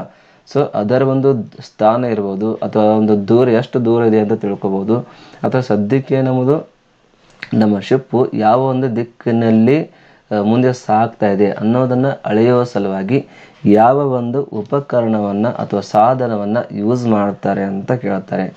ಸರಿಯಾದ ಆನ್ಸರ್ ಏನಪ್ಪ ಅಂದರೆ ಸೋನಾರ್ ಅಂತಕ್ಕಂಥ ಒಂದು ಸಾಧನ ಬರುತ್ತೆ. ಆ ಸೋನಾರ್ನ ಯೂಸ್ ಮಾಡಿಕೊಂಡು ಏನು ಮಾಡ್ತಾರೆ, ಸಮುದ್ರದಲ್ಲಿರ್ತಕ್ಕಂಥವ್ರು ತಮ್ಮ ದಿಕ್ಕನ್ನು ಆಗಿರ್ಬೋದು, ಅಥವಾ ದೂರ ಆಗಿರ್ಬೋದು, ಅಥವಾ ಒಂದು ಸ್ಥಾನ ಆಗಿರ್ಬೋದು, ಸೊ ಎಲ್ಲವನ್ನ ಪತ್ತೆ ಹಚ್ಚೋಕ್ಕೆ ಬರುತ್ತೆ. ಇನ್ನು ಉಳಿದ ಆಪ್ಷನ್ಗಳಾದ ಸೈಟೋಮೀಟರ್ ಕೊಟ್ಟಿದ್ದಾರೆ, ಅಮಿಟಾರ್ ಕೊಟ್ಟಿದ್ದಾರೆ, ಎವೋಮೀಟರ್ ಅಂತ ಕೊಟ್ಟಿದ್ದಾರೆ. ಸೊ ಇದು ಕೂಡ ಸಿಕ್ಕಾಪಟ್ಟೆ ಯೂಸ್ ಇದೆ. ಫಸ್ಟ್ ಆಫ್ ಆಲ್ ತೊಳಿ ಸೈಟೋಮೀಟರ್ ಎಲ್ಲಿ ಯೂಸ್ ಮಾಡ್ತಾರೆ ಅಂದರೆ ದೇಹದಲ್ಲಿರ್ತಕ್ಕಂಥ ಜೀವಕೋಶಗಳ ಸಂಖ್ಯೆಯನ್ನು ಮೆಜರ್ಮೆಂಟ್ ಮಾಡೋ ಸಲುವಾಗಿ. ಜೀವಕೋಶ ಅಂದ್ರೆ ಏನು, ಸೆಲ್ಸು. ಸೊ ದೇಹದಲ್ಲಿ ಎಷ್ಟು ಸೆಲ್ಸ್ಗಳು ಪ್ರೆಸೆಂಟ್ ಇರ್ತವೆ ಅನ್ನೋದನ್ನು ಮೆಜರ್ಮೆಂಟ್ ಮಾಡೋದೇ ಈ ಒಂದು ಸೈಟೋಮೀಟರು. ಓಕೆ ಇನ್ನು ಸೆಕೆಂಡು ಅಮಿಟಾರ್ ಅಂತ ಇದೆ. ಅಮಿಟರ್ ಎಲ್ಲಿ ಯೂಸ್ ಮಾಡ್ತಾರೆ, ವಿದ್ಯುತ್ತನ್ನು ಅಳೆಯುವ ಸಲುವಾಗಿ. ಇಲೆಕ್ಟ್ರಿಕ್ ಕರೆಂಟ್ ಏನಿರುತ್ತಲ್ಲ, ಸೊ ಈ ಎಲೆಕ್ಟ್ರಿಕ್ ಕರೆಂಟು ಎಷ್ಟು ಫ್ಲೋ ಆಗ್ತಾ ಇದೆ ಅಂತಕ್ಕಂಥದ್ದನ್ನು ಮೆಜರ್ಮೆಂಟ್ ಮಾಡೋ ಸಲುವಾಗಿ ಅಮಿಟರ್ನ ಯೂಸ್ ಮಾಡ್ತಾರೆ. ಇನ್ನು ಥರ್ಡ್ ಒನ್ ಇದೆ ಎವೋಮೀಟರ್ ಅಂದರೆ ರೇಡಿಯೋದಲ್ಲಿರ್ತಕ್ಕಂಥ ದೋಷಗಳು ಏನಾದರೂ ಇದ್ದರೆ ಆ ದೋಷವನ್ನು ಪತ್ತೆ ಹಚ್ಚೋ ಸಲುವಾಗಿ ಎವೋಮೀಟರ್ ಅಂತ ಒಂದು ಸಾಧನ ಸಿಗುತ್ತೆ, ಅದನ್ನು ಅಲ್ಲಿ ಯೂಸ್ ಮಾಡ್ತಾರೆ. ಇನ್ನು ಸಮುದ್ರದಲ್ಲಿರ್ತಕ್ಕಂಥ ಸಮುದ್ರಚಾರಿಗಳು ಅಥವಾ ಬೋಟ್ನಲ್ಲಿರ್ತಕ್ಕಂಥ ಬೋಟ್ನ ನಡೆಸೋರು ಈ ಒಂದು ಸೋನಾರ್ನ ಯೂಸ್ ಮಾಡಿಕೊಂಡು ಅದರಲ್ಲಿ ಮುಂದಿನ ಯಾವುದೇ ಒಂದು ಬೋಟ್ ಇರ್ಬೋದು, ಅಥವಾ ಬೇರೆ ತಮ್ಮ ಆಪೋಸಿಟ್ ವಾರಿಯರ್ಸ್ಗಳಿರ್ಬೋದು, ಅಥವಾ ಯಾವುದೇ ಒಂದು ತಿಮಿಂಗ್ಳಿರ್ಬೋದು ದೊಡ್ಡ ಸೊ ಅದನ್ನೆಲ್ಲ ಪತ್ತೆ ಹಚ್ಚೋದೇ ಈ ಒಂದು ಸೋನಾರ್ ಮುಖಾಂತರ. ಅಂದರೆ ಎಷ್ಟು ದೂರದಲ್ಲಿರ್ಬೋದು ಅಂದಾಜು ಅವ್ರಿಗೆ ಸಿಕ್ಬಿಡುತ್ತೆ ಸೋನಾರ್ನ ಯೂಸ್ ಮಾಡಿದ್ರೆ, ಹೌದಾ. ಸೊ ಹೀಗಾಗಿ ಸಮುದ್ರದಲ್ಲಿರ್ತಕ್ಕಂತಹ ಒಂದು ವಸ್ತುಗಳಾಗಿರ್ಬೋದು, ಸ್ಥಾನ ಇರ್ಬೋದು, ದೂರ ದಿಕ್ಕನ್ನು ಅಳೆಯುವ ಸಲುವಾಗಿ ಸೋನಾರ್ನ ಯೂಸ್ ಮಾಡ್ತಾರೆ. ಓಕೆ ಈ ಒಂದು ಕ್ವಶನಿಂದ ನಮ್ಗೆ ಎಷ್ಟು ಮಾಹಿತಿ ಸಿಕ್ತಿಲ್ಲಿ, ಸೈಟೋಮೀಟರ್ ಅಂದ್ರೇನು ಅದ್ರ ಬಗ್ಗೆ ಒಂದು ಮಾಹಿತಿ ಸಿಕ್ಕಂಗಾಯಿತು, ಅಮಿಟರ್ ಬಗ್ಗೆ ಮಾಹಿತಿ ಸಿಕ್ಕಂಗಾಯಿತು, ಆಮೇಲೆ ಎವೋಮೀಟರ್ ಬಗ್ಗೆ ಒಂದು ಮಾಹಿತಿ ನಮಗೆ ಸಿಕ್ಕಂಗಾಯಿತು, ಹೌದಾ. ಸೈಟೋಮೀಟರ್ ಅಂದರೆ ಇದಕ್ಕೆ ಯೂಸ್ ಮಾಡ್ತೀವಿ, ದೇಹದಲ್ಲಿರುವ ಜೀವಕೋಶಗಳ ಸಂಖ್ಯೆಯನ್ನು ಅಳೆಯುವ ಸಲುವಾಗಿ ಯೂಸ್ ಮಾಡ್ತಾರೆ. ಅಮಿಟರ್ ಅದಕ್ಕೆ ಯೂಸ್ ಮಾಡ್ತಾರೆ, ಎಲೆಕ್ಟ್ರಿಕ್ ಕರೆಂಟ್ ಎಷ್ಟು ಯೂಸ್ ಆಗ್ತಾಯಿದೆ ಅನ್ನೋದನ್ನು ಮೆಜರ್ಮೆಂಟ್ ಮಾಡೋ ಸಲುವಾಗಿ. ಎವೋಮೀಟ್ರು ರೇಡಿಯೋದಲ್ಲಿರ್ತಕ್ಕಂಥ ದೋಷಗಳನ್ನ ಪತ್ತೆ ಹಚ್ಚುವ ಸಲುವಾಗಿ. ಓಕೆ ಓಕೆ 5ನೇ ಕ್ವಶನ್ ಹೋಗುವ. ಓಕೆ 5th ಕ್ವಶನ್ ನೋಡಿ ಏನು ಹೇಳುತ್ತೆ ನಮಗೆ. ಓಕೆ 5th ಕ್ವಶನು, ವಾತಾವರಣದ ಆರ್ದ್ರತೆ ಅಳೆಯಲು ಬಳಸುವ ಸಾಧನ. ನೋಡಿ ಎನ್ವೈರ್ಮೆಂಟ್ ಇದೆ ಅಲ್ವಾ, ಸೊ ಎನ್ವೈರ್ಮೆಂಟ್ನಲ್ಲಿ ಆರ್ದ್ರತೆ ಅಂದರೆ ಏನು, ಹ್ಯೂಮಿಡಿಟಿ ಅಂತ ಕರಿತೀವಿ ನಾವು. ಏನಂತ ಕರಿತೀವಿ, ಹ್ಯೂಮಿಡಿಟಿ. ಈ ಹ್ಯೂಮಿಡಿಟಿ ಎಷ್ಟು ಪರ್ಸೆಂಟೇಜ್ ಸದ್ಯಕ್ಕಿದೆ ಅನ್ನೋದನ್ನು ಮೆಜರ್ಮೆಂಟ್ನ ಮಾಡೋಕ್ಕೆ ಬರುತ್ತೆ ನಮಗೆ. ಆ ಮೆಜರ್ಮೆಂಟ್ ಮಾಡೋಕ್ಕಾದರೆ ಏನನ್ನು ಯೂಸ್ ಮಾಡ್ತಾರೆ, ನಾನು ಜಸ್ಟ್ ಹೇಳಿದ್ದೆ, ಏನನ್ನು ಯೂಸ್ ಮಾಡ್ತಾರೆ, ಹೈಗ್ರೋಮೀಟರ್ನ ಅಲ್ಲಿ ಯೂಸ್ ಮಾಡ್ತಾರೆ. ಏನು ಹೈಗ್ರೋಮೀಟರ್, ಆಯ್ಕೆ ಏನಿದೆಯಲ್ಲ ಹೈಗ್ರೋಮೀಟರ್ ಅಂತ ಕೊಟ್ಟಿದ್ದಾರೆ. ಸೊ ಇದು ಇದರ ಒಂದು ಸರಿಯಾದ ಆನ್ಸರು, ಹೈಗ್ರೋಮೀಟರು.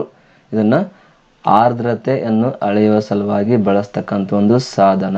ಇನ್ನು ಉಳಿದ ಆಯ್ಕೆಗಳಾದ ಏರೋಮೀಟರ್ ಇರ್ಬೋದು, ಬ್ಯಾರೋಗ್ರಾಫ್ ಇರ್ಬೋದು, ಆಮೇಲೆ ಹೈಡ್ರೋಮೀಟರ್ ಇರ್ಬೋದು. ಇಲ್ಲಿ ನೋಡಿ ಹೈಗ್ರೋ HYGRO ಹೈಗ್ರೋ, HYDRO hydrometer. So hydrometer use ಒಂದು ಬೇರೆನಿದೆ. ಹೈಗ್ರೋಮೀಟರ್ ಯೂಸ್ ಏನು ಮಾಡುತ್ತೆ ಆರ್ದ್ರತೆಯನ್ನು ಅಳೆಯುವ ಸಲುವಾಗಿ ಯೂಸ್ ಮಾಡ್ತಾರೆ. ಹಾಗಾದರೆ ಆಪ್ಷನ್ ತಗೊಳ್ಳಿ. ಏನು ಏರೋಮೀಟರ್. ಏರೋಮೀಟರ್ನ ಎಲ್ಲಿ ಯೂಸ್ ಮಾಡ್ತಾರೆ? ಏರೋಮೀಟರ್ ಅಂದ್ರೆ ಏನು? ವಾಯುಮಾಪಕ ಅಂತ ನಾವು ಕರಿತೀವಿ. ವಾಯು ಅಂದ್ರೆ ಏನು? ಗಾಳಿ ಮತ್ತು ಅನಿಲಗಳ ಒಂದು ತೂಕ ಮತ್ತು ಸಾಂದ್ರತೆಯನ್ನು ಅಳೆಯುವ ಸಲುವಾಗಿ ಈ ಒಂದು ಏರೋಮೀಟರ್ನ ಯೂಸ್ ಮಾಡ್ತಾರೆ. ಓಕೆ. ಇನ್ನು ಬ್ಯಾರೋಗ್ರಾಫ್ ತಗೊಂಡ್ರೆ ವಾತಾವರಣದ ಒತ್ತಡವನ್ನು ಅಳೆಯುವ ಸಲುವಾಗಿ. ನೋಡಿ, ವಾತಾವರಣದಲ್ಲಿ ಪ್ರೆಷರ್ ಇರುತ್ತಲ್ವಾ, ಪ್ರೆಷರ್. ಸೊ ಪ್ರೆಷರ್ಗೆ ಏನಂತೀವಿ ನಾವು? ಒತ್ತಡ ಅಂತ ಕರಿತೀವಿ. ಸೊ ಈ ಪ್ರೆಷರ್ ಎಷ್ಟು ಪ್ರಮಾಣದಲ್ಲಿ ಸದ್ಯಕ್ಕೆ ಎನ್ವೈರ್ಮೆಂಟಲ್ಲಿ ಇದೆ ಅನ್ನೋದನ್ನು ಮೆಜರ್ಮೆಂಟ್ ಮಾಡೋ ಸಲುವಾಗಿ ಈ ಒಂದು ಬ್ಯಾರೋಗ್ರಾಫ್ನ ಯೂಸ್ ಮಾಡ್ತಾರೆ. ಇನ್ನು ಹೈಡ್ರೋಮೀಟರ್ ಅಂತಿದೆ. ಹೈಡ್ರೋಮೀಟರ್ ಇದಕ್ಕೆ ಯೂಸ್ ಮಾಡ್ತಾರೆ? ದ್ರವಗಳ ಸಾಂದ್ರತೆಯನ್ನು ಮೆಜರ್ಮೆಂಟ್ ಮಾಡೋ ಸಲುವಾಗಿ. ದ್ರವಗಳಂದ್ರೆ ಏನು? ಲಿಕ್ವಿಡ್ಸ್ ಇರ್ತಲ್ವಾ. ಸೊ ಆ ಲಿಕ್ವಿಡ್ಸದು ಡೆನ್ಸಿಟಿ ಎಷ್ಟಿದೆ ಅನ್ನೋದನ್ನು ಮೆಜರ್ಮೆಂಟ್ ಮಾಡೋ ಸಲುವಾಗಿ ಈ ಒಂದು ಹೈಡ್ರೋಮೀಟರ್ನ ಯೂಸ್ ಮಾಡ್ತಾರೆ. ಓಕೆ. ಮತ್ತೆ ಒಂದ್ಸಲ ಹೇಳ್ತೀನಿ ಕೇಳಿ ಕ್ವಶನು. ವಾತಾವರಣದಲ್ಲಿರ್ತಕ್ಕಂಥ ಆರ್ದ್ರತೆಯನ್ನು ಅಳೆಯುವ ಸಲುವಾಗಿ ಬಳಸುವ ಸಾಧನ ಯಾವುದಪ್ಪ ಅಂದರೆ ಹೈಗ್ರೋಮೀಟರು. ಓಕೆ. ಏರೋಮೀಟರ್ ಅಂದ್ರೇನು? ಗಾಳಿ ಮತ್ತು ಅನಿಲಗಳ ತೂಕ ಮತ್ತು ಸಾಂದ್ರತೆಯನ್ನು ಅಳೆಯುವ ಸಲುವಾಗಿ ಏರೋಮೀಟರ್ನ ಯೂಸ್ ಮಾಡ್ತಾರೆ. ಬ್ಯಾರೋಗ್ರಾಫ್ ಅಂದರೆ ಪ್ರೆಷರ್ನ ಮೆಜರ್ಮೆಂಟ್ ಮಾಡೋ ಸಲುವಾಗಿ ಯೂಸ್ ಮಾಡ್ತಾರೆ. ಹೈಡ್ರೋಮೀಟರ್ ಅಂದರೆ ಒಂದು ದ್ರವಗಳ ಸಾಂದ್ರತೆಯನ್ನು ಅಳೆಯುವ ಸಲುವಾಗಿ ಯೂಸ್ನ ಮಾಡ್ತಾರೆ. ಓಕೆ. ಕ್ವಶನ್ ಅರ್ಥ ಆಗಿದೆ ಅಂತ ಅಂದ್ಕೊಂಡಿದ್ದೀನಿ. ಒಂದು ಕ್ವಶನ್ದಲ್ಲಿ ನಿಮಗೆ ನಾಲ್ಕು ಬೇರೆ ಬೇರೆ ಸಾಧನಗಳ ಬಗ್ಗೆ ನಿಮಗೆ ಮಾಹಿತಿ ಸಿಗ್ತಾ ಇದೆ. ಜಸ್ಟ್ ಒಂದೇ ಇಲ್ಲ, ನಾಲ್ಕು ಆಪ್ಷನ್ ಹಾಕಿರುತ್ತಲ್ವಾ. ಸೊ ಹೀಗಾಗಿ ಪ್ರತಿಯೊಂದು ಆಪ್ಷನ್ದ ಒಂದು ಮಾಹಿತಿ ನಾನು ನಿಮಗೆ ಇಲ್ಲಿ ಕೊಡ್ತಾ ಇದ್ದೀನಿ. ಸೊ ಸ್ಟಡಿನ ತಾವು ಪರ್ಫೆಕ್ಟಾಗಿ ಮಾಡಿ. ಓಕೆ. ಇನ್ನು ನೆಕ್ಸ್ಟ್ ಒಂದು ಕ್ವಶನ್ ನೋಡಿ. 6ನೇ ಕ್ವಶನ್ ಏನು ಹೇಳ್ತೀನಿ ನೋಡಿ. ದೇಹದ ಒಳ ಅಂಗಗಳನ್ನು ಪರಿಶೀಲನೆ ಮಾಡುವ ವಿಧಾನ. ನೋಡಿ, ದೇಹದ ಒಳ ಅಂಗಗಳನ್ನು ಪರಿಶೀಲನೆ ಮಾಡ್ತಕ್ಕಂಥ ಒಂದು ವಿಧಾನ ಯಾವುದು ಅಂತ ಕೇಳ್ತಾರೆ. ಎಂಡೋಸ್ಕೋಪಿ ಅಂತಾರೋ ಅಥವಾ ಕಾರ್ಡಿಯೋಗ್ರಾಫಿ ಅಂತಾರೋ ಅಥವಾ ಸೈರೋಮೀಟರ್ ಅಂತಾರೋ ಅಥವಾ ಸೈಟೋಮೀಟರ್ ಅಂತ ಒಂದು ಆಯ್ಕೆಗಳನ್ನು ಕೊಟ್ಟಿದ್ದಾರೆ. ನೋಡಿ, ದೇಹದ ಒಳ ಅಂಗಗಳಂದ್ರೆ ಏನು? ನಮ್ಮ ಇಂಟೆಸ್ಟೈನ್ ಇರ್ಬೋದು, ಲಿವರ್ ಇರ್ಬೋದು, ಲಂಗ್ಸ್ ಇರ್ಬೋದು, ಹಾರ್ಟ್ ಇರ್ಬೋದು, ನರ್ವ್ಸ್ ಇರ್ಬೋದು. ಸೊ ಇದೆಲ್ಲಗಳನ್ನು ನಾವು ಒಳ ಅಂಗಗಳಂತ ಕರಿತೀವಿ. ಸೊ ಈ ಒಳ ಅಂಗಗಳನ್ನು ಸ್ಟಡಿ ಮಾಡ್ತಾ ಇದ್ದೀವಿ ಅಥವಾ ಒಂದು ಪರಿಶೀಲನೆ ಮಾಡ್ತಕ್ಕಂಥ ವಿಧಾನಕ್ಕೆ ಏನಂತ ಕರಿತೀವಿ? ಎಂಡೋಸ್ಕೋಪಿ ಅಂತ ಕರಿತೀವಿ. ಆಯ್ಕೆ ಅ ಇದರ ಒಂದು ಸರಿಯಾದ ಉತ್ತರ. ಎಂಡೋಸ್ಕೋಪಿ ಅಂದ್ರೆ ದೇಹದ ಒಳ ಅಂಗಗಳನ್ನು ಪರಿಶೀಲನೆ ಮಾಡ್ತಕ್ಕಂಥ ಒಂದು ವಿಧಾನ. ಹಾಗಾದರೆ ಕಾರ್ಡಿಯೋಗ್ರಫಿ ಅದಕ್ಕೆ ಯೂಸ್ ಮಾಡ್ತಾರೆ? ಕಾರ್ಡಿಯೋಗ್ರಫಿ ಹೃದಯದ ಚಟುವಟಿಕೆಗಳನ್ನು ಕಂಡು ಹಿಡಿಯುವ ಸಲುವಾಗಿ ಈ ಒಂದು ಕಾರ್ಡಿಯೋಗ್ರಫಿನ ಯೂಸ್ ಮಾಡ್ತಾರೆ. ಹೃದಯದ ಚಟುವಟಿಕೆ ಅಂದರೆ ಹಾರ್ಟ್ ಏನಾದರೂ ಸ್ಪೀಡ್ ಬಡಿತಾ ಇದೆಯೋ ಅಥವಾ ಸ್ಲೋ ಬಡಿತಾ ಇದೆಯೋ, ಅದರ ಒಂದು ಕಂಡೀಷನ್ ಯಾವ ಥರ ಇದೆ ಅಥವಾ ಏನಾದರೂ ಪ್ರಾಬ್ಲಮ್ ಆಗ್ತಾ ಇದೆಯಾ ಅನ್ನೋದು ಎಲ್ಲ ಸ್ಟಡಿ ಮಾಡೋದೇ ಈ ಒಂದು ಕಾರ್ಡಿಯೋಗ್ರಫಿಯನ್ನು ಯೂಸ್ ಮಾಡಿಕೊಂಡು. ಇನ್ನು ಸೈರೋಮೀಟರ್ ತಗೊಂಡ್ರೆ, ಸೈರೋಮೀಟರ್ ಎದಕ್ಕೆ ಯೂಸ್ ಮಾಡ್ತಾರೆ ಅಂದರೆ ಉಸಿರಾಡುವ ಗಾಳಿಯ ಪ್ರಮಾಣ ಎಷ್ಟಿದೆ ಅಂತಕ್ಕಂಥ ಮೇಜರ್ಮೆಂಟ್ ಮಾಡೋ ಸಲುವಾಗಿ ಸೈರೋಮೀಟರ್ನ ಯೂಸ್ ಮಾಡ್ತಾರೆ. ಈಗ ನೋಡಿ, ಎನ್ವೈರ್ಮೆಂಟ್ ಇದೆ ಅಲ್ವಾ. ಸೊ ಈ ಎನ್ವೈರ್ಮೆಂಟ್ನಲ್ಲಿ ಆಕ್ಸಿಜನ್ ನಮ್ಗೆ ಬೇಕಾಗಿರೋದೇನು? ಉಸಿರಾಟ ಮಾಡೋಕ್ಕೆ ಆಕ್ಸಿಜನ್. ಸೊ ಈ ಆಕ್ಸಿಜನ್ನು ಎನ್ವೈರ್ಮೆಂಟ್ನಲ್ಲಿ ಎಷ್ಟು ಪರ್ಸೆಂಟೇಜನ್ನು ಸದ್ಯಕ್ಕೆ ಪ್ರೆಸೆಂಟ್ ಇದೆ ಇದ್ದ ಕಂಡೀಷನ್ದಲ್ಲಿ ಪ್ರತಿಯೊಂದು ಏರಿಯಾಕ್ಕೂ ಡಿಫ್ರೆಂಟ್ ಆಗಿರುತ್ತೆ, ಹೌದಲ್ಲ, ಸೇಮ್ ಇರಲ್ಲ. ಸೊ ಹೀಗಾಗಿ ಅಂಥ ಒಂದು ಪ್ರದೇಶದಲ್ಲಿ ಈ ಒಂದು ಸೈರೋಮೀಟರ್ನ ಯೂಸ್ ಮಾಡ್ತಾರೆ. ಇನ್ನು ಲಾಸ್ಟ್ ಒಂದಿದೆ ಸೈಟೋಮೀಟರ್ ಅಂದ್ರೆ ಏನು? ದೇಹದಲ್ಲಿರುವ ಜೀವಕೋಶಗಳ ಸಂಖ್ಯೆಯ ಒಂದು ಎಣಿಕೆ ಮಾಡೋ ಸಲುವಾಗಿ, ದೇಹದಲ್ಲಿರ್ತಕ್ಕಂತಹ ಜೀವಕೋಶಗಳ ಒಂದು ಸಂಖ್ಯೆಯನ್ನು ಎಣಿಕೆ ಮಾಡುವ ಸಲುವಾಗಿ ಈ ಒಂದು ಸೈಟೋಮೀಟರ್ನ ಯೂಸ್ ಮಾಡ್ತಾರೆ. ಓಕೆ. ಸೊ ಇಲ್ಲಿ ಕ್ವಶನ್ ಏನಿದೆ? ದೇಹದ ಒಳ ಅಂಗಗಳನ್ನು ಪರಿಶೀಲನೆ ಮಾಡುವ ವಿಧಾನ ಯಾವುದಂದ್ರೆ ಎಂಡೋಸ್ಕೋಪಿ. ಇದು ಇದರ ಸರಿಯಾದ ಉತ್ತರ. ಸೊ ಎಂಡೋಸ್ಕೋಪಿ ಜೊತೆಗೆ ಕಾರ್ಡಿಯೋಗ್ರಫಿ ಅಂದ್ರೇನು ಅದರ ಬಗ್ಗೆ ನಿಮಗೆ ಮಾಹಿತಿ ಸಿಕ್ಕಂಗಾಯಿತು. ಸೈರೋಮೀಟರ್ ಅಂದ್ರೇನು ಅದ್ರ ಬಗ್ಗೆ ನಿಮ್ಗೆ ಮಾಹಿತಿ ಸಿಕ್ಕಂಗಾಯಿತು. ಆಮೇಲೆ ಸೈಟೋಮೀಟರ್ ಅಂದ್ರೇನು ಅದರ ಬಗ್ಗೆ ನಿಮಗೆ ಮಾಹಿತಿ ಸಿಕ್ಕಂಗಾಯಿತು. ಸೊ ಹೀಗಾಗಿ ಒಂದು ಕ್ವಶನ್ಗೆ ನಾಲ್ಕು ಆಯ್ಕೆಗಳು ಇರೋದ್ರಿಂದ ನಿಮಗೆ ಪ್ರತಿಯೊಂದು ಸಾಧನದ ಬಗ್ಗೆ ಅಥವಾ ಒಂದು ವಿಧಾನದ ಬಗ್ಗೆ ಇಲ್ಲಿ ಮಾಹಿತಿ ನಿಮಗೆ ಕೊಡ್ತಾ ಹೋಗ್ತಾ ಇದ್ದೀನಿ. ಸೊ ಕ್ವಶನ್ನು ಇದೇ ಬರ್ಬೋದು ಅಥವಾ ಕಾರ್ಡಿಯೋಗ್ರಫಿನೇ ಬರ್ಬೋದು, ಕಾರ್ಡಿಯೋಗ್ರಫಿ ರಿಲೇಟೆಡ್, ಹೌದಲ್ಲ. ಸೊ ಹೀಗಾಗಿ ನೀವು ಪ್ರತಿಯೊಂದನ್ನು ನಾನು ಕ್ಲಾಸ್ ಹೇಳುವಾಗ ಸ್ವಲ್ಪ ಲಕ್ಷ ಕೊಟ್ಟು ಕೇಳ್ತಾ ಹೋಗಿ. Okay. Next question. Okay, next question ನೋಡಿ ಏನು ಹೇಳುತ್ತೆ, 7th ನಂಬರು. ಯಾಂತ್ರಿಕ ಶಕ್ತಿಯನ್ನು, ಯಾಂತ್ರಿಕ ಶಕ್ತಿ ಅಂದರೆ ಏನು? ಮೆಕ್ಯಾನಿಕಲ್ ಎನರ್ಜಿ ಅಂತ ನಾವು ಕರಿತೀವಿ. ಏನು?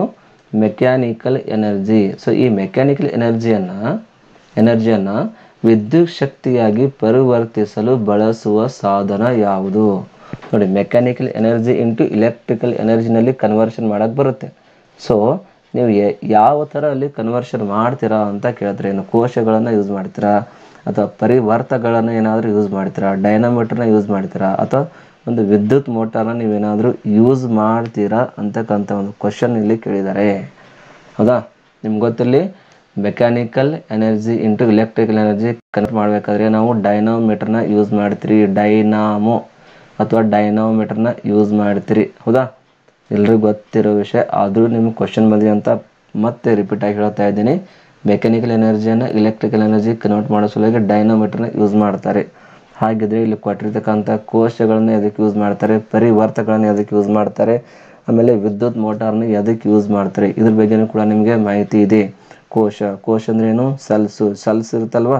So chemical energy is converted into electrical energy. ನಿಮ್ಮ ಮನೆಯಲ್ಲಿರ್ತಕ್ಕಂಥ TV ರಿಮೋಟ್ ಆಗಿರ್ಬೋದು, ಆಮೇಲೆ ವಾಲ್ ಕ್ಲಾಕ್ ಇರ್ಬೋದು, ಅಥವಾ ಇನ್ನೂತರ ಯಾವುದೇ ಒಂದು ವಸ್ತುಗಳು ಇರ್ತವೆ, ಅದರ ಸೆಲ್ಸ್ಗಳನ್ನು ಯೂಸ್ ಮಾಡ್ತಾರಲ್ಲ, ಕೋಶ ಅಂತ ಕರಿತೀವಿ ಕನ್ನಡದಲ್ಲಿ, ಶುದ್ಧ ಕನ್ನಡದಲ್ಲಿ. ಕೋಶ ಅಂದರೆ ಸೆಲ್ಸು. ಆ ಸೆಲ್ಸ್ ಅಂದರೆ ಏನಿರುತ್ತೆ? ಕೆಮಿಕಲ್ಸ್ಗಳನ್ನು ಫಿಲಪ್ ಮಾಡಿರ್ತಾರೆ. ಅದು ಯಾವ ಫಿಲಪ್ ಮಾಡ್ತಾರೆ ಮುಂದೆ ಬರುತ್ತೆ, ಅಲ್ಲಿ ಹೇಳ್ತೀನಿ. ಸೊ ಸದ್ಯಕ್ಕೆ ಸೆಲ್ಸ್ ಅಂದರೆ ಏನು ಮಾಡ್ತೀವಿ? Chemical energy is converted into electrical energy. ಏನು? Chemical energy is converted into electrical energy ಅಂದರೆ ಅಲ್ಲಿ ಅದು ಯೂಸ್ ಆಗುತ್ತೆ. ಹೌದಾ? ಇನ್ನು ಪರಿವರ್ತಕ ಅಂದರೆ ಏನು? ಟ್ರಾನ್ಸ್ಫಾರ್ಮರ್ ಅಂತ ಕರಿತೀವಿ. TC, ಸಿಂಪಲ್ ಹೇಳಬೇಕಂದ್ರೆ TC ಅಂದರೆ ಪರಿವರ್ತಕ, ಟ್ರಾನ್ಸ್ಫಾರ್ಮರು. So transformer. ಆಮೇಲೆ ಲಾಸ್ಟ್ ಒಂದು ಆಪ್ಷನ್ ಇದೆ, ವಿದ್ಯುತ್ ಮೋಟಾರ್ ಅಂತೂ ಇಲ್ಲಿ ಏನು ಮೆಕ್ಯಾನಿಕಲ್ ಟು ಇಲೆಕ್ಟ್ರಿಕಲ್ ಎನರ್ಜಿ ಸಲುವಾಗಿ ಯೂಸ್ ಮಾಡಲ್ಲ, ಬಟ್ ಅದರ ಅಪೋಸಿಟ್ ಆಗಿ ಇಲ್ಲಿ ಕೆಲಸ ಆಗುತ್ತೆ. ಏನು?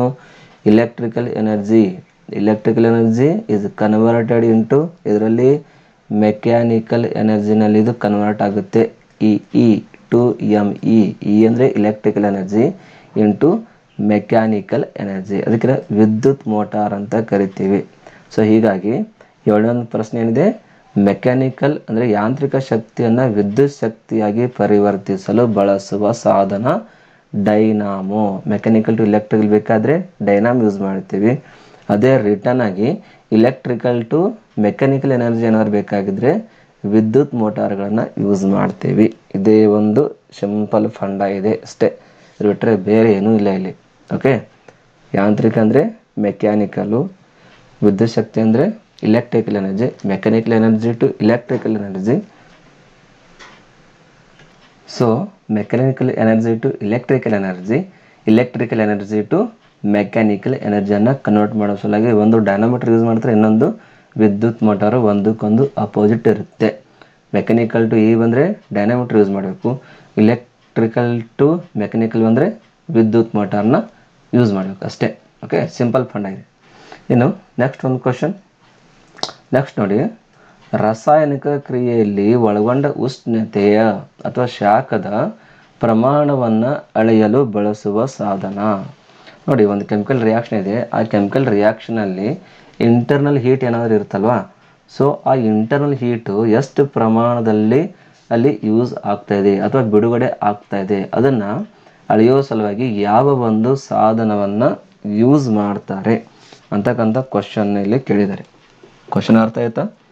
ರಾಸಾಯನಿಕ ಕ್ರಿಯೆಯಲ್ಲಿ ಒಳಗೊಂಡ ಉಷ್ಣತೆ ಅಥವಾ ಶಾಖದ ಅಥವಾ ತಾಪದ ಪ್ರಮಾಣವನ್ನು ಅಳೆಯಲು ಬಳಸುವ ಸಾಧನ. ಯಾವ ಒಂದು ಸಾಧನವನ್ನು ಬಳಸ್ತಾರೆ? Internal heat energy. ಲಕ್ಷದಲ್ಲಿ ಇಟ್ಕೊಳ್ಳಿ, ಕ್ವಶನ್ ಏನು ಕೇಳಿದಾರೆ ಅವರು, ಒಳಗೊಂಡ ಉಷ್ಣತೆ ಅಂದರೆ ಇಂಟರ್ನಲ್ ಹೀಟ್ ಅಂತ ಕರಿತೀವಿ. ಜಸ್ಟ್ ನಾರ್ಮಲ್ ಹೀಟ್ ಬೇರೆ ಅಥವಾ ನಾರ್ಮಲ್ ಟೆಂಪ್ರೇಚರ್ ಬೇರೆ.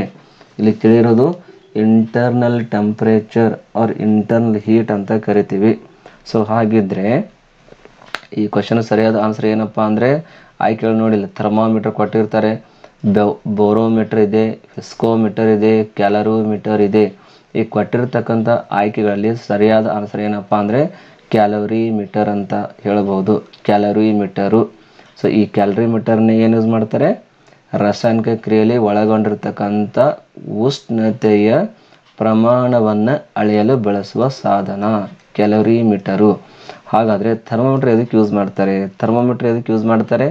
ಸಾಮಾನ್ಯವಾಗಿರ್ತಕ್ಕಂಥ ಟೆಂಪ್ರೇಚರ್ನ ಮೇಜರ್ಮೆಂಟ್ ಮಾಡೋ ಸಲುವಾಗಿ ಈ ಒಂದು ಥರ್ಮೋಮೀಟರ್ನ ಯೂಸ್ ಮಾಡ್ತಾರೆ. ಆಮೇಲೆ ಬೋರೋಮೀಟರ್ ಬರುತ್ತೆ. ಬೋರೋಮೀಟರ್ ಎದಕ್ಕೆ ಯೂಸ್ ಮಾಡ್ತಾರೆ? ಎದಕ್ಕೆ? ಉಷ್ಣ ವಿಕಿರಣ ಅಂದರೆ ಥರ್ಮಲ್ ರೇಡಿಯೇಷನ್ನ ಅಳೆಯುವ ಸಲುವಾಗಿ ಈ ಒಂದು ಬೋರೋಮೀಟರ್ನ ಯೂಸ್ ಮಾಡ್ತಾರೆ. Thermal radiations. ಓಕೆ, ಇನ್ನು ಹಿಸ್ಕೋಮೀಟರ್ನ ತಗೊಂಡ್ರೆ ಹಿಸ್ಕೋಮೀಟರ್ ಎದಕ್ಕೆ ಯೂಸ್ ಮಾಡ್ತಾರೆ? ಹಿಸ್ಕಾಸಿಟಿಗೆ ಸಂಬಂಧಪಟ್ಟಿರ್ತಕ್ಕಂಥ ಒಂದು ಕ್ವಶನ್ ಬರುತ್ತೆ ಮತ್ತೆ ರಿಪೀಟ್ ಇದರಲ್ಲಿ. ಹಿಸ್ಕಾಸಿಟಿ ಏನು? ಹಿಸ್ಕಾಸಿಟಿ ದ್ರವದ ಒಂದು ಸ್ನಿಗ್ಧತೆಯನ್ನು ಅಳೆಯುವ ಸಲುವಾಗಿ. ಸ್ನಿಗ್ಧತೆ ಅಂದ್ರೆ ಏನು? ಹಿಸ್ಕಾಸಿಟಿ ಅಂತ ಕರೀತಾರೆ. ಅಂದರೆ ಯಾವ ಲಿಕ್ವಿಡು ಎಷ್ಟು ಸ್ಪೀಡ್ನಲ್ಲಿ ಮೂವ್ಮೆಂಟ್ ಆಗ್ತಾ ಇರುತ್ತೆ. ನೋಡಿ, ಕೆಲವೊಂದು ಲಿಕ್ವಿಡ್ ಏನಾಗುತ್ತೆ, ಸ್ಲೋ ಆಗಿ ಮೂವ್ಮೆಂಟ್ ಆಗ್ತಾ ಇರುತ್ತೆ. ಯಾಕೆ? ಅದರ ಒಂದು ಹಿಸ್ಕಾಸಿಟಿ ಜಾಸ್ತಿ ಇರುತ್ತೆ. ಹೌದಾ? ಸೊ ಕೆಲವೊಂದು ಲಿಕ್ವಿಡ್ ಏನಾಗುತ್ತೆ, ಫಾಸ್ಟಾಗಿ ಮೂವ್ಮೆಂಟ್ ಮಾಡ್ತಾ ಇರುತ್ತೆ, ಅಲ್ಲಿ ಅದರ ಹಿಸ್ಕಾಸಿಟಿ ಕಡಿಮೆ ಇರುತ್ತೆ. ಸೊ ಹೀಗಾಗಿ ಒಂದು ಲಿಕ್ವಿಡದ ಒಂದು ಹಿಸ್ಕಾಸಿಟಿ ಏನಾದರೂ ಮೆಜರ್ಮೆಂಟ್ ಮಾಡಬೇಕಾದ್ರೆ ಈ ಒಂದು ಹಿಸ್ಕಾಮೀಟರ್ನ ಯೂಸ್ ಮಾಡ್ತಾರೆ. ಹೌದಾ? ಮತ್ತೇನಂತ ಹೇಳೋದು ಕೇಳಿ. ರಾಸಾಯನಿಕ ಕ್ರಿಯೆಯಲ್ಲಿ ಒಳಗೊಂಡ ಉಷ್ಣತೆಯ ಪ್ರಮಾಣವನ್ನು ಅಳೆಯಲು ಬಳಸುವ ಸಾಧನ ಯಾವುದಪ್ಪ ಅಂದರೆ ಕ್ಯಾಲೋರಿಮೀಟರು. ಲಕ್ಷ ಇಟ್ಕೊಳ್ಳಿ. ಏನು? ಕ್ಯಾಲೋರಿಮೀಟರು. ಇನ್ನು ಥರ್ಮೋಮೀಟರ್ ಇದಕ್ಕೆ ಯೂಸ್ ಮಾಡ್ತಾರೆ ಸಾಮಾನ್ಯ ತಾಪವನ್ನು ಅಳೆಯುವ ಸಲುವಾಗಿ. ಬೋರೋಮೀಟರ್ ತೊಗೊಂಡ್ರೆ ಥರ್ಮಲ್ ರೇಡಿಯೇಷನ್ಸ್ಗಳನ್ನು ಅಳೆಯುವ ಸಲುವಾಗಿ. ಹಿಸ್ಕೋಮೀಟರ್ ತೊಗೊಂಡ್ರೆ ದ್ರವದ ಸ್ನಿಗ್ಧತೆಯನ್ನು ಅಳೆಯುವ ಸಲುವಾಗಿ. ಉಳಿದಿರೋದು ಕ್ಯಾಲೋರಿಮೀಟರು. ಈ ಒಂದು ಕ್ಯಾಲೋರಿಮೀಟರ್ನ ರಾಸಾಯನಿಕ ಕ್ರಿಯೆಯಲ್ಲಿ ಒಳಗೊಂಡ ಉಷ್ಣತೆಯ ಪ್ರಮಾಣವನ್ನು ಅಳೆಯಲು ಬಳಸ್ತಕ್ಕಂಥ ಒಂದು ಸಾಧನ ಅಂತ ಹೇಳ್ಬೋದು. ಓಕೆ, ಈ ಕ್ವಶನ್ ಅರ್ಥ ಆಗಿದೆ ಅಂತ ಅಂದ್ಕೊಂಡಿದ್ದೀನಿ. ಸೊ ಒಂದು ಕ್ವಶನ್ ಜೊತೆಗೆ ಇನ್ನುಳಿದ 3 ಒಂದು ಸಾಧನಗಳ ಬಗ್ಗೆ ನಿಮಗೆ ಮಾಹಿತಿ ಸಿಕ್ಕಂಗಾಯ್ತು. ಥರ್ಮೋಮೀಟರು, ಬೋರೋಮೀಟರ್ ಮತ್ತು ಹಿಸ್ಕಾಮೀಟರು. ಸೊ ಹೀಗಾಗಿ ಕ್ಲಾಸ್ನ ಕರೆಕ್ಟಾಗಿ ವ್ಯವಸ್ಥೆಯಾಗಿ ಕೇಳ್ಕೊಳ್ಳಿ. Okay, next question. Okay, next question ಹೇಳುತ್ತೆ ನೋಡಿ. ಮೆದುಳಿನ ಚಟುವಟಿಕೆಯನ್ನು ತಿಳಿಯಲು ಬಳಸುವ ಸಾಧನ ಯಾವುದು? ಮೆದುಳು. ಸೊ ನಮ್ಮ ಮೆದುಳು ಯಾವ ಥರ ನಮ್ಮ ಒಂದು ಹಾರ್ಟ್ ಬೀಟ್ ನೋಡೋಕೆ ಬರುತ್ತೆ, ಆಮೇಲೆ ನಮ್ಮ ಪಲ್ಸ್ ರೇಟ್ ನೋಡೋಕೆ ಬರುತ್ತೆ, ಅದೇ ಥರ ಈ ಒಂದು ಮೆದುಳಿನಲ್ಲಿ ಇರ್ತಕ್ಕಂಥ ಚಟುವಟಿಕೆಯನ್ನು ತಿಳಿಯಲು ಕೂಡ ನಮಗೆ ಬರುತ್ತೆ. ಡಾಕ್ಟರ್ ಮಾಡ್ತಾರೆ. ಸೊ ಏನನ್ನು ಯೂಸ್ ಮಾಡ್ತಾರೆ, ಯಾವ ಒಂದು ಸಾಧನೆ ಯೂಸ್ ಮಾಡ್ತಾರೆ ನೋಡಿ. ಫಸ್ಟ್ ಕೊಟ್ಟಿದ್ದಾರೆ ECG ಇದೆ, ಹೊಲೋಗ್ರಾಫಿ ಇದೆ, ಪಲ್ಸ್ ಆಕ್ಸಿಮೀಟರ್ ಇದೆ, ಆಮೇಲೆ EEG ಅಂತ ಕೊಟ್ಟಿದ್ದಾರೆ. ಸೊ ಈ 4 ಆಪ್ಷನ್ಗಳು ಯಾವ್ದಾದ್ರು ಒಂದು ಆಪ್ಷನ್ ಇರುತ್ತೆ. ನಿಮ್ಗೆ ಗೊತ್ತಿರಲಿ ECG ಅಂದ್ರೆ ಏನು? ECG ಇಲೆಕ್ಟ್ರೋ ಕಾರ್ಡಿಯೋಗ್ರಾಫಿ ಅಂತ ಕರೀತಾರೆ. ಇದಕ್ಕೆ ಏನು? ಇಲೆಕ್ಟ್ರೋ ಕಾರ್ಡಿಯೋಗ್ರಾಫ್.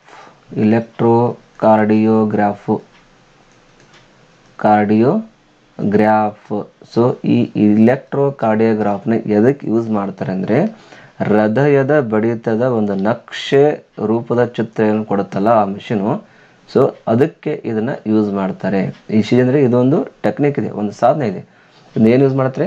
ಒಂದು ಹೃದಯ ಬಡಿತದಲ್ಲಿ ಏನಾದರೂ ಹೆಚ್ಚು ಕಡಿಮೆ ಆಗ್ತದೆಯಾ, ಹೆಚ್ಚಾದರೆ ಒಂದು ನಕ್ಷೆ ಬೇರೆ ಬರುತ್ತೆ, ಕಡಿಮೆ ಆದರೆ ಕೂಡ ಒಂದು ನಕ್ಷೆ ರೂಪದ ಚಿತ್ರ ಆ ಒಂದು ಮಷಿನ್ ಮುಖಾಂತರ ನಮಗೆ ಸಿಗುತ್ತಾ ಇರುತ್ತೆ. ಸೊ ಅದನ್ನೇ ನಾವೇನಂತ ಕರಿತೀವಿ? ECG ಅಂತ ಕರಿತೀವಿ. ಏನು? ECG electrocardiograph. ಇನ್ನು ಸೆಕೆಂಡ್ ಇದೆ ಹೋಲೋಗ್ರಾಫಿ. ಹೋಲೋಗ್ರಾಫಿ ಅಂದ್ರೆ ಏನು? 3D ಬಿಂಬಗಳ ರಚನೆ ಕೊಡ್ತಕ್ಕಂಥ ಒಂದು ಸಾಧನ. 3D ನೀವು ಫಿಲ್ಮ್ನೆಲ್ಲ ನೋಡಿರುತ್ತೆ ಆಲ್ರೆಡಿ. ಓಕೆ, ಒಂದು ಸ್ಮಾಲ್ ಒಂದು ಮಷಿನ್ ಇರುತ್ತೆ, ಆ ಮಷಿನ್ ಮುಖದ ಯಾವ ಪ್ರೊಜೆಕ್ಟರ್ ಇರುತ್ತಲ್ವ, ಸೊ ಅದೇ ಥರ. ಬಟ್ ಪ್ರೊಜೆಕ್ಟರಲ್ಲಿ ಏನಾಗುತ್ತೆ, ಒಂದು ಪ್ಲೇನ್ ಚಿತ್ರಗಳು ನಿಮಗೆ ಕಾಣಿಸ್ತಾ ಇರುತ್ತೆ, ಪ್ಲೇನ್ ವಿಡಿಯೋಗಳು ಅಷ್ಟೇ ಕಾಣಿಸುತ್ತೆ. ಬಟ್ ಈ ಹೋಲೋಗ್ರಾಫಿ ಒಂದು ಮಷೀನಲ್ಲಿ ಏನು ಕಾಣಿಸುತ್ತೆ, ಪೂರ್ತಿಯಾಗಿ 3D ಚಿತ್ರಗಳು ನಿಮಗಲ್ಲಿ ಕಾಣಿಸ್ತಾ ಇರುತ್ತೆ. 3D ಬಿಂಬ ಅಂತ ಏನು ಕರಿತೀವಲ್ಲ, ಅದರ ಒಂದು ರಚನೆಯನ್ನು ಕೊಡ್ತಕ್ಕಂಥ ಕೆಲಸ ಈ ಹೋಲೋಗ್ರಾಫಿ ಮಷಿನ್ಗಳು ಮಾಡ್ತಾ ಇರುತ್ತೆ. ಇನ್ನು ಪಲ್ಸ್ ಆಕ್ಸಿಮೀಟರ್ ತಗೊಂಡ್ರೆ ಇದು ಕೆಲಸ ಏನಪ್ಪ ಅಂದರೆ ಹೃದಯ ಬಡಿತ ದರವನ್ನು ಅಳೆಯುವ ಒಂದು ಸಾಧನ ಅಂತ ಹೇಳೋದು. ಹೃದಯ ಬಡಿತ ದರ ಅಂದರೆ ಏನಾದರೂ ಹಾರ್ಟ್ ಬೀಟ್ ಏನಾದರೂ ಸ್ಪೀಡ್ ಆಗಿದೆಯಾ ಅಥವಾ ಸ್ಲೋ ಆಗಿದೆಯಾ ಅನ್ನೋದನ್ನು ಮೆಜರ್ಮೆಂಟ್ ಮಾಡಬೇಕಾದ್ರೆ ಈ ಒಂದು ಪಲ್ಸ್ ಆಕ್ಸಿಮೀಟರ್ನ ಯೂಸ್ ಮಾಡ್ತಾರೆ. ನೋಡಿ, ಡಾಕ್ಟರ್ ನೀವು ಹಾಸ್ಪಿಟ್ಲಿಗೆ ಹೋದ ತಕ್ಷಣ ನಿಮಗೆ ಒಂದು ಬಟ್ಟಿಗೆ ಹಚ್ಚಿರ್ತಾರೆ, ಬೆರಳಕ್ಕೆ ಹಚ್ಚಿರ್ತಾರೆ, ಸ್ಮಾಲ್ ಮಷಿನ್ ಇರುತ್ತೆ. ಸೊ ಅದ್ರ ಮೇಲೆ ನಿಮ್ಮ ಆಕ್ಸಿಜನ್ ಲೆವೆಲ್ ಎಷ್ಟಿದೆ, ನಿಮ್ಮ ಹಾರ್ಟು ಏನಾದರೂ ಸ್ಪೀಡಾಗಿ ಬಡ್ಕೋತಾ ಇದೆಯೋ ಅಥವಾ ಸ್ಲೋ ಆಗಿ ಬಡ್ಕೋತಾ ಇದೆಯೋ ಸೊ ಅನ್ನೋದನ್ನು ಈ ಪಲ್ಸ್ ಆಕ್ಸಿಮೀಟರ್ ಮುಖಾಂತರ ನಮಗೆ ಗೊತ್ತಾಗುತ್ತೆ. ಇನ್ನು ಉಳಿದ ಲಾಸ್ಟ್ ಆಪ್ಷನ್ ಯಾವುದಪ್ಪ ಅಂದರೆ ಇ ಇ ಜಿ ಅಂದರೆ ಇಲೆಕ್ಟ್ರೋ ಎನ್ಸೆಫಲೋಗ್ರಾಮ್ ಅಂತ ಕರಿತೀವಿ. Electro encephalogram. ಸೊ ಈ ಒಂದು ಮೆಥಡ್ನ ಎದಕ್ಕೆ ಯೂಸ್ ಮಾಡ್ತಾರೆ ಅಂದರೆ ಮೆದುಳಿನ ಚಟುವಟಿಕೆಯನ್ನು ತಿಳಿಯುವ ಸಲುವಾಗಿ ಒಂದು ಬಳಸ್ತಕ್ಕಂಥ ಸಾಧನ ಅಂತ ಹೇಳ್ಬೋದು. ಯಾವುದು? E E G electro encephalogram ಅಂತ ಕರಿತೀವಿ. ಇದನ್ನೇ ಒಂದು ಮೆದುಳಿನ ಚಟುವಟಿಕೆಯನ್ನು ತಿಳಿಯೋ ಸಲುವಾಗಿ ಯೂಸ್ ಮಾಡ್ತಕ್ಕಂಥ ಒಂದು ಮಷಿನ್ ಅಂತ ಹೇಳ್ಬೋದು. ಓಕೆ, ನೋಡಿ ಮತ್ತೆ ರಿಪೀಟಾಗಿ ಹೇಳ್ತೀನಿ. ಈ ಒಂದು ಪ್ರಶ್ನೆಯ ಸಲುವಾಗಿ ನಿಮಗೆ 4 ಒಂದು ಸಾಧನಗಳ ಬಗ್ಗೆ ಮಾಹಿತಿ ಸಿಕ್ತು. ಇ ಸಿ ಜಿ ಅದಕ್ಕೆ ಯೂಸ್ ಮಾಡ್ತಾರೆ, ಹೃದಯ ಬಡಿತದ ಒಂದು ನಕ್ಷೆ ರೂಪದ ಚಿತ್ರ ಕೊಡುವ ಸಲುವಾಗಿ. ಹೊಲೋಗ್ರಫಿ ಅದಕ್ಕೆ ಯೂಸ್ ಮಾಡ್ತಾರೆ, ಅದಕ್ಕೆ 3D ಬಿಂಬಗಳ ಒಂದು ರಚನೆ ಕೊಡುವ ಸಲುವಾಗಿ ಯೂಸ್ ಮಾಡ್ತಾರೆ. ಪಲ್ಸ್ ಆಕ್ಸಿಮೀಟರ್ ಇದಕ್ಕೆ ಯೂಸ್ ಮಾಡ್ತಾರೆ, ಹೃದಯ ಬಡಿತದ ದರವನ್ನು ಅಳೆಯುವ ಸಲುವಾಗಿ ಪಲ್ಸ್ ಆಕ್ಸಿಮೀಟರ್ನ ಯೂಸ್ ಮಾಡ್ತಾರೆ. ಇನ್ನು ಇ ಇ ಜಿ ಇದರ ಒಂದು ಸರಿಯಾದ ಉತ್ತರ. ಇದಕ್ಕೆ ಮೆದುಳಿನ ಚಟುವಟಿಕೆಯನ್ನು ತಿಳಿಯುವ ಸಲುವಾಗಿ. ಓಕೆ ಓಕೆ ನೆಕ್ಸ್ಟ್ ಕ್ವಶನ್ ಹೋಗುವ. ಓಕೆ ನೆಕ್ಸ್ಟ್ ಕ್ವಶನ್ ನೋಡಿ ಏನಿರುತ್ತೆ, ತೆಳುವಾದ ತಂತಿಗಳ ವ್ಯಾಸವನ್ನು ಅಳೆಯಲು ಬಳಸುವ ಸಾಧನ. ತೆಳುವಾದ ತಂತಿ ನೋಡಿ, ಈ ಥರ ಒಂದು ಏನು ತಂತಿ ಇರುತ್ತಲ್ವ, ಸ್ಮಾಲ್ ಈ ಥರ ಒಂದು ತಂತಿ ಇರುತ್ತಲ್ವ. ಸೊ ಈ ಥರ ಈ ತಂತಿಗಳ ಒಂದು ವ್ಯಾಸ ಅಂದರೆ ಇದರಲ್ಲಿರ್ತಕ್ಕಂಥ ವ್ಯಾಸ ಅಂದ್ರೆ ಏನು, ರೇಡಿಯಸ್ ಅಂತ ಕರಿತೀವಲ್ಲ. ಈ ಅಷ್ಟು ತಂತಿಯ ರೇಡಿಯಸ್ ಎಷ್ಟಿರ್ಬೋದು? ನಿಮ್ಮಲ್ಲಿ ಸ್ಮಾಲ್ ಪಿನ್ ಇರುತ್ತಲ್ವ, ಸೊ ಆ ಪಿನ್ನಿಂದು ಕೂಡ ಒಂದು ವ್ಯಾಸ ಅಂತಕ್ಕಂಥದ್ದು ಇರುತ್ತೆ. ಸೊ ಆ ವ್ಯಾಸವನ್ನು ಅಳೆಯುವ ಸಲುವಾಗಿ ಯಾವ ಸಾಧನವನ್ನು ಯೂಸ್ ಮಾಡ್ತಾರೆ ಅಂತ ಕ್ವಶನ್ನ ಕೇಳ್ತಾರೆ. ಇದಕ್ಕೆ ಸರಿಯಾದ ಆನ್ಸರ್ ಏನಪ್ಪ ಅಂದರೆ ಆಯ್ಕೆ ಸ್ಕ್ರೂ ಗಾಜ್ ಅಂತ ಬರುತ್ತೆ. ಸ್ಕ್ರೂ ಗಾಜ್ ನೀವು ಏನಾದರೂ PUC ಇದ್ದರೆ ನಿಮಗೆ ಗೊತ್ತಿರುತ್ತೆ. ಸ್ಕ್ರೂ ಗಾಜ್ ಅಂತ ಒಂದು ಸ್ಮಾಲ್ ಮಷಿನ್ ಇರುತ್ತೆ, ಸ್ಮಾಲ್ ಒಂದು ಇನ್ಸ್ಟ್ರೂಮೆಂಟ್ ಇರುತ್ತೆ. ಆ ಇನ್ಸ್ಟ್ರೂಮೆಂಟ್ ಯೂಸ್ ಮಾಡಿ ಆ ಒಂದು ತೆಳುವಾದ ತಂತಿಗಳ ವ್ಯಾಸವನ್ನು ಅಳೆಯೋದಕ್ಕೆ ಬರುತ್ತೆ. ಓಕೆ, ಇದು ಇದರ ಸರಿಯಾದ ಆನ್ಸರ್ ಅಂತ ಹೇಳ್ತೀವಿ. ಇನ್ನು ರೇಡಿಯೇಟರ್ ಕೊಟ್ಟಿದ್ದಾರೆ, ಪಾಲಿಗ್ರಾಫ್ ಇದೆ, ಆಮೇಲೆ ಕ್ರೆಸ್ಕೋಗ್ರಾಫ್ ಅಂತ ಇದೆ. ಸೊ ಇವು 3 ಕೂಡ ಬೇರೆ ಬೇರೆ ಒಂದು ಮೆಥಡ್ಗೆ ಯೂಸಸ್ ಇದೆ. So first of all radiator ಎಲ್ಲಿ ಹೆಸರು ಕೇಳಿದ್ರೆ, ರೇಡಿಯೇಟರ್ ಎಲ್ಲಿ ಬರ್ತಪ್ಪ ಅಂದರೆ ದೊಡ್ಡ ದೊಡ್ಡ ವೆಹಿಕಲ್ಗಳಲ್ಲಿ ಬರುತ್ತೆ. ಕಾರು, ಬಸ್ಸು, ಟ್ರಕ್ ಇತ್ಯಾದಿ ಇರುತ್ತಲ್ಲ. ಸೊ ಅಲ್ಲಿ ಇದು ರೇಡಿಯೇಟರ್ ಇರುತ್ತೆ. ಈ ರೇಡಿಯೇಟರ್ ಕೆಲಸ ಏನಪ್ಪ ಅಂದರೆ ವಾಹನಗಳ ಎಂಜಿನ್ ತಂಪಾಗಲು ಬಳಸ್ತಕ್ಕಂಥ ಒಂದು ಸಾಧನ. ನೋಡಿ ವಾಹನ ಇರುತ್ತಲ್ವ, ಸೊ ಅದು ವಾಹನ ರನ್ ಆಗಿ ಏನಾಗುತ್ತೆ, ಹೀಟ್ ಆಗ್ತಾ ಇರುತ್ತೆ.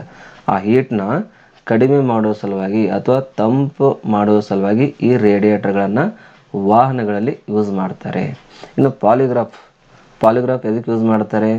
ಮಾನವನ ಸತ್ಯವನ್ನು ಪರೀಕ್ಷಿಸುವ ಸಲುವಾಗಿ ಉಪಯೋಗ ಮಾಡ್ತಕ್ಕಂಥ ಒಂದು ಸಾಧನ ಅಂತ ಹೇಳ್ಬೋದು. ಅಂದರೆ ಮನುಷ್ಯ ಎಷ್ಟು ಸುಳ್ಳು ಹೇಳ್ತಾನೆ, ಎಷ್ಟು ಸತ್ಯ ಹೇಳ್ತಾನೆ ಅದನ್ನು ಗೊತ್ತು ಮಾಡುವ ಸಲುವಾಗಿ ಪಾಲಿಗ್ರಾಫಿ ಅಂತಕ್ಕಂಥ ಒಂದು ಟೆಕ್ನಿಕ್ ಬರುತ್ತೆ. ಆ ಟೆಕ್ನಿಕ್ನ ಅಲ್ಲಿ ಯಾರು ಯೂಸ್ ಮಾಡ್ತಾರೆ? ಕ್ರೈಮ್ ಬ್ರ್ಯಾಂಚಿನವರು ಯೂಸ್ ಮಾಡ್ತಾರೆ. ಪಾಲಿಗ್ರಾಫಿ ಅಂತ ಬರುತ್ತೆ. ಓಕೆ, ಇನ್ನು ಲಾಸ್ಟ್ ಒಂದಿದೆ ಕ್ರೆಸ್ಕೋಗ್ರಾಫ್ ಅಂದ್ರೇನು? ಸಸ್ಯಗಳಲ್ಲಿನ ಬೆಳವಣಿಗೆಯನ್ನು ಪತ್ತೆ ಹಚ್ಚತಕ್ಕಂಥ ಒಂದು ಸಾಧನ.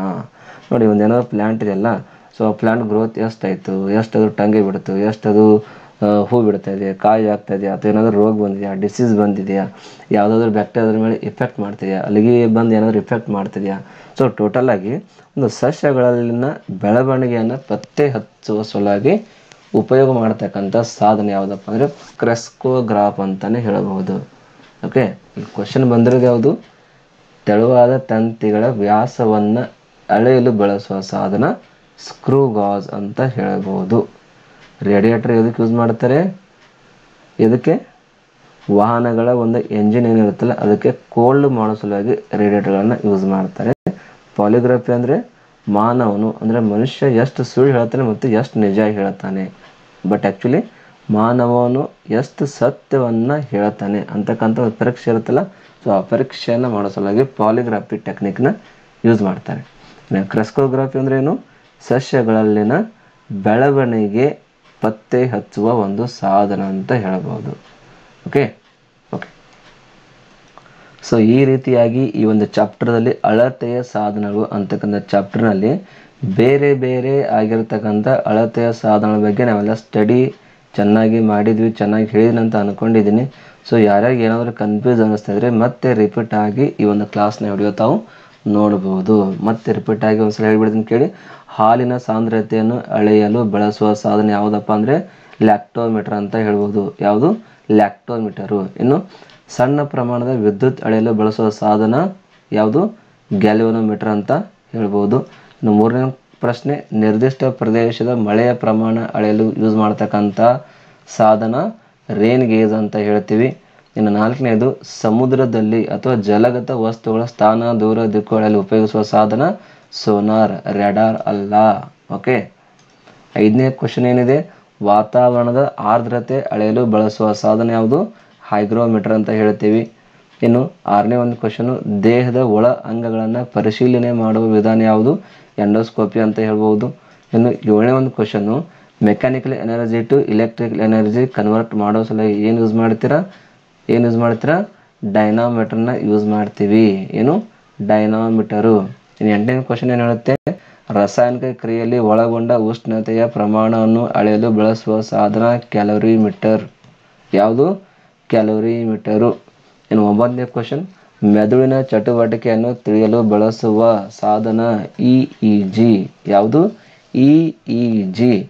ಇನ್ನು ಹತ್ತನೇ ಒಂದು ಲಾಸ್ಟ್ ಕ್ವಶನು, ತೆಳುವಾದ ತಂತಿಗಳ ವ್ಯಾಸವನ್ನು ಅಳೆಯಲು ಬಳಸುವ ಸಾಧನ ಯಾವುದಂದ್ರೆ ಸ್ಕ್ರೂ ಗಾಜ್ ಅಂತ ಕರಿತೀವಿ. ಯಾವುದು? ಸ್ಕ್ರೂ ಗಾಜ್. ಓಕೆ. ಸೊ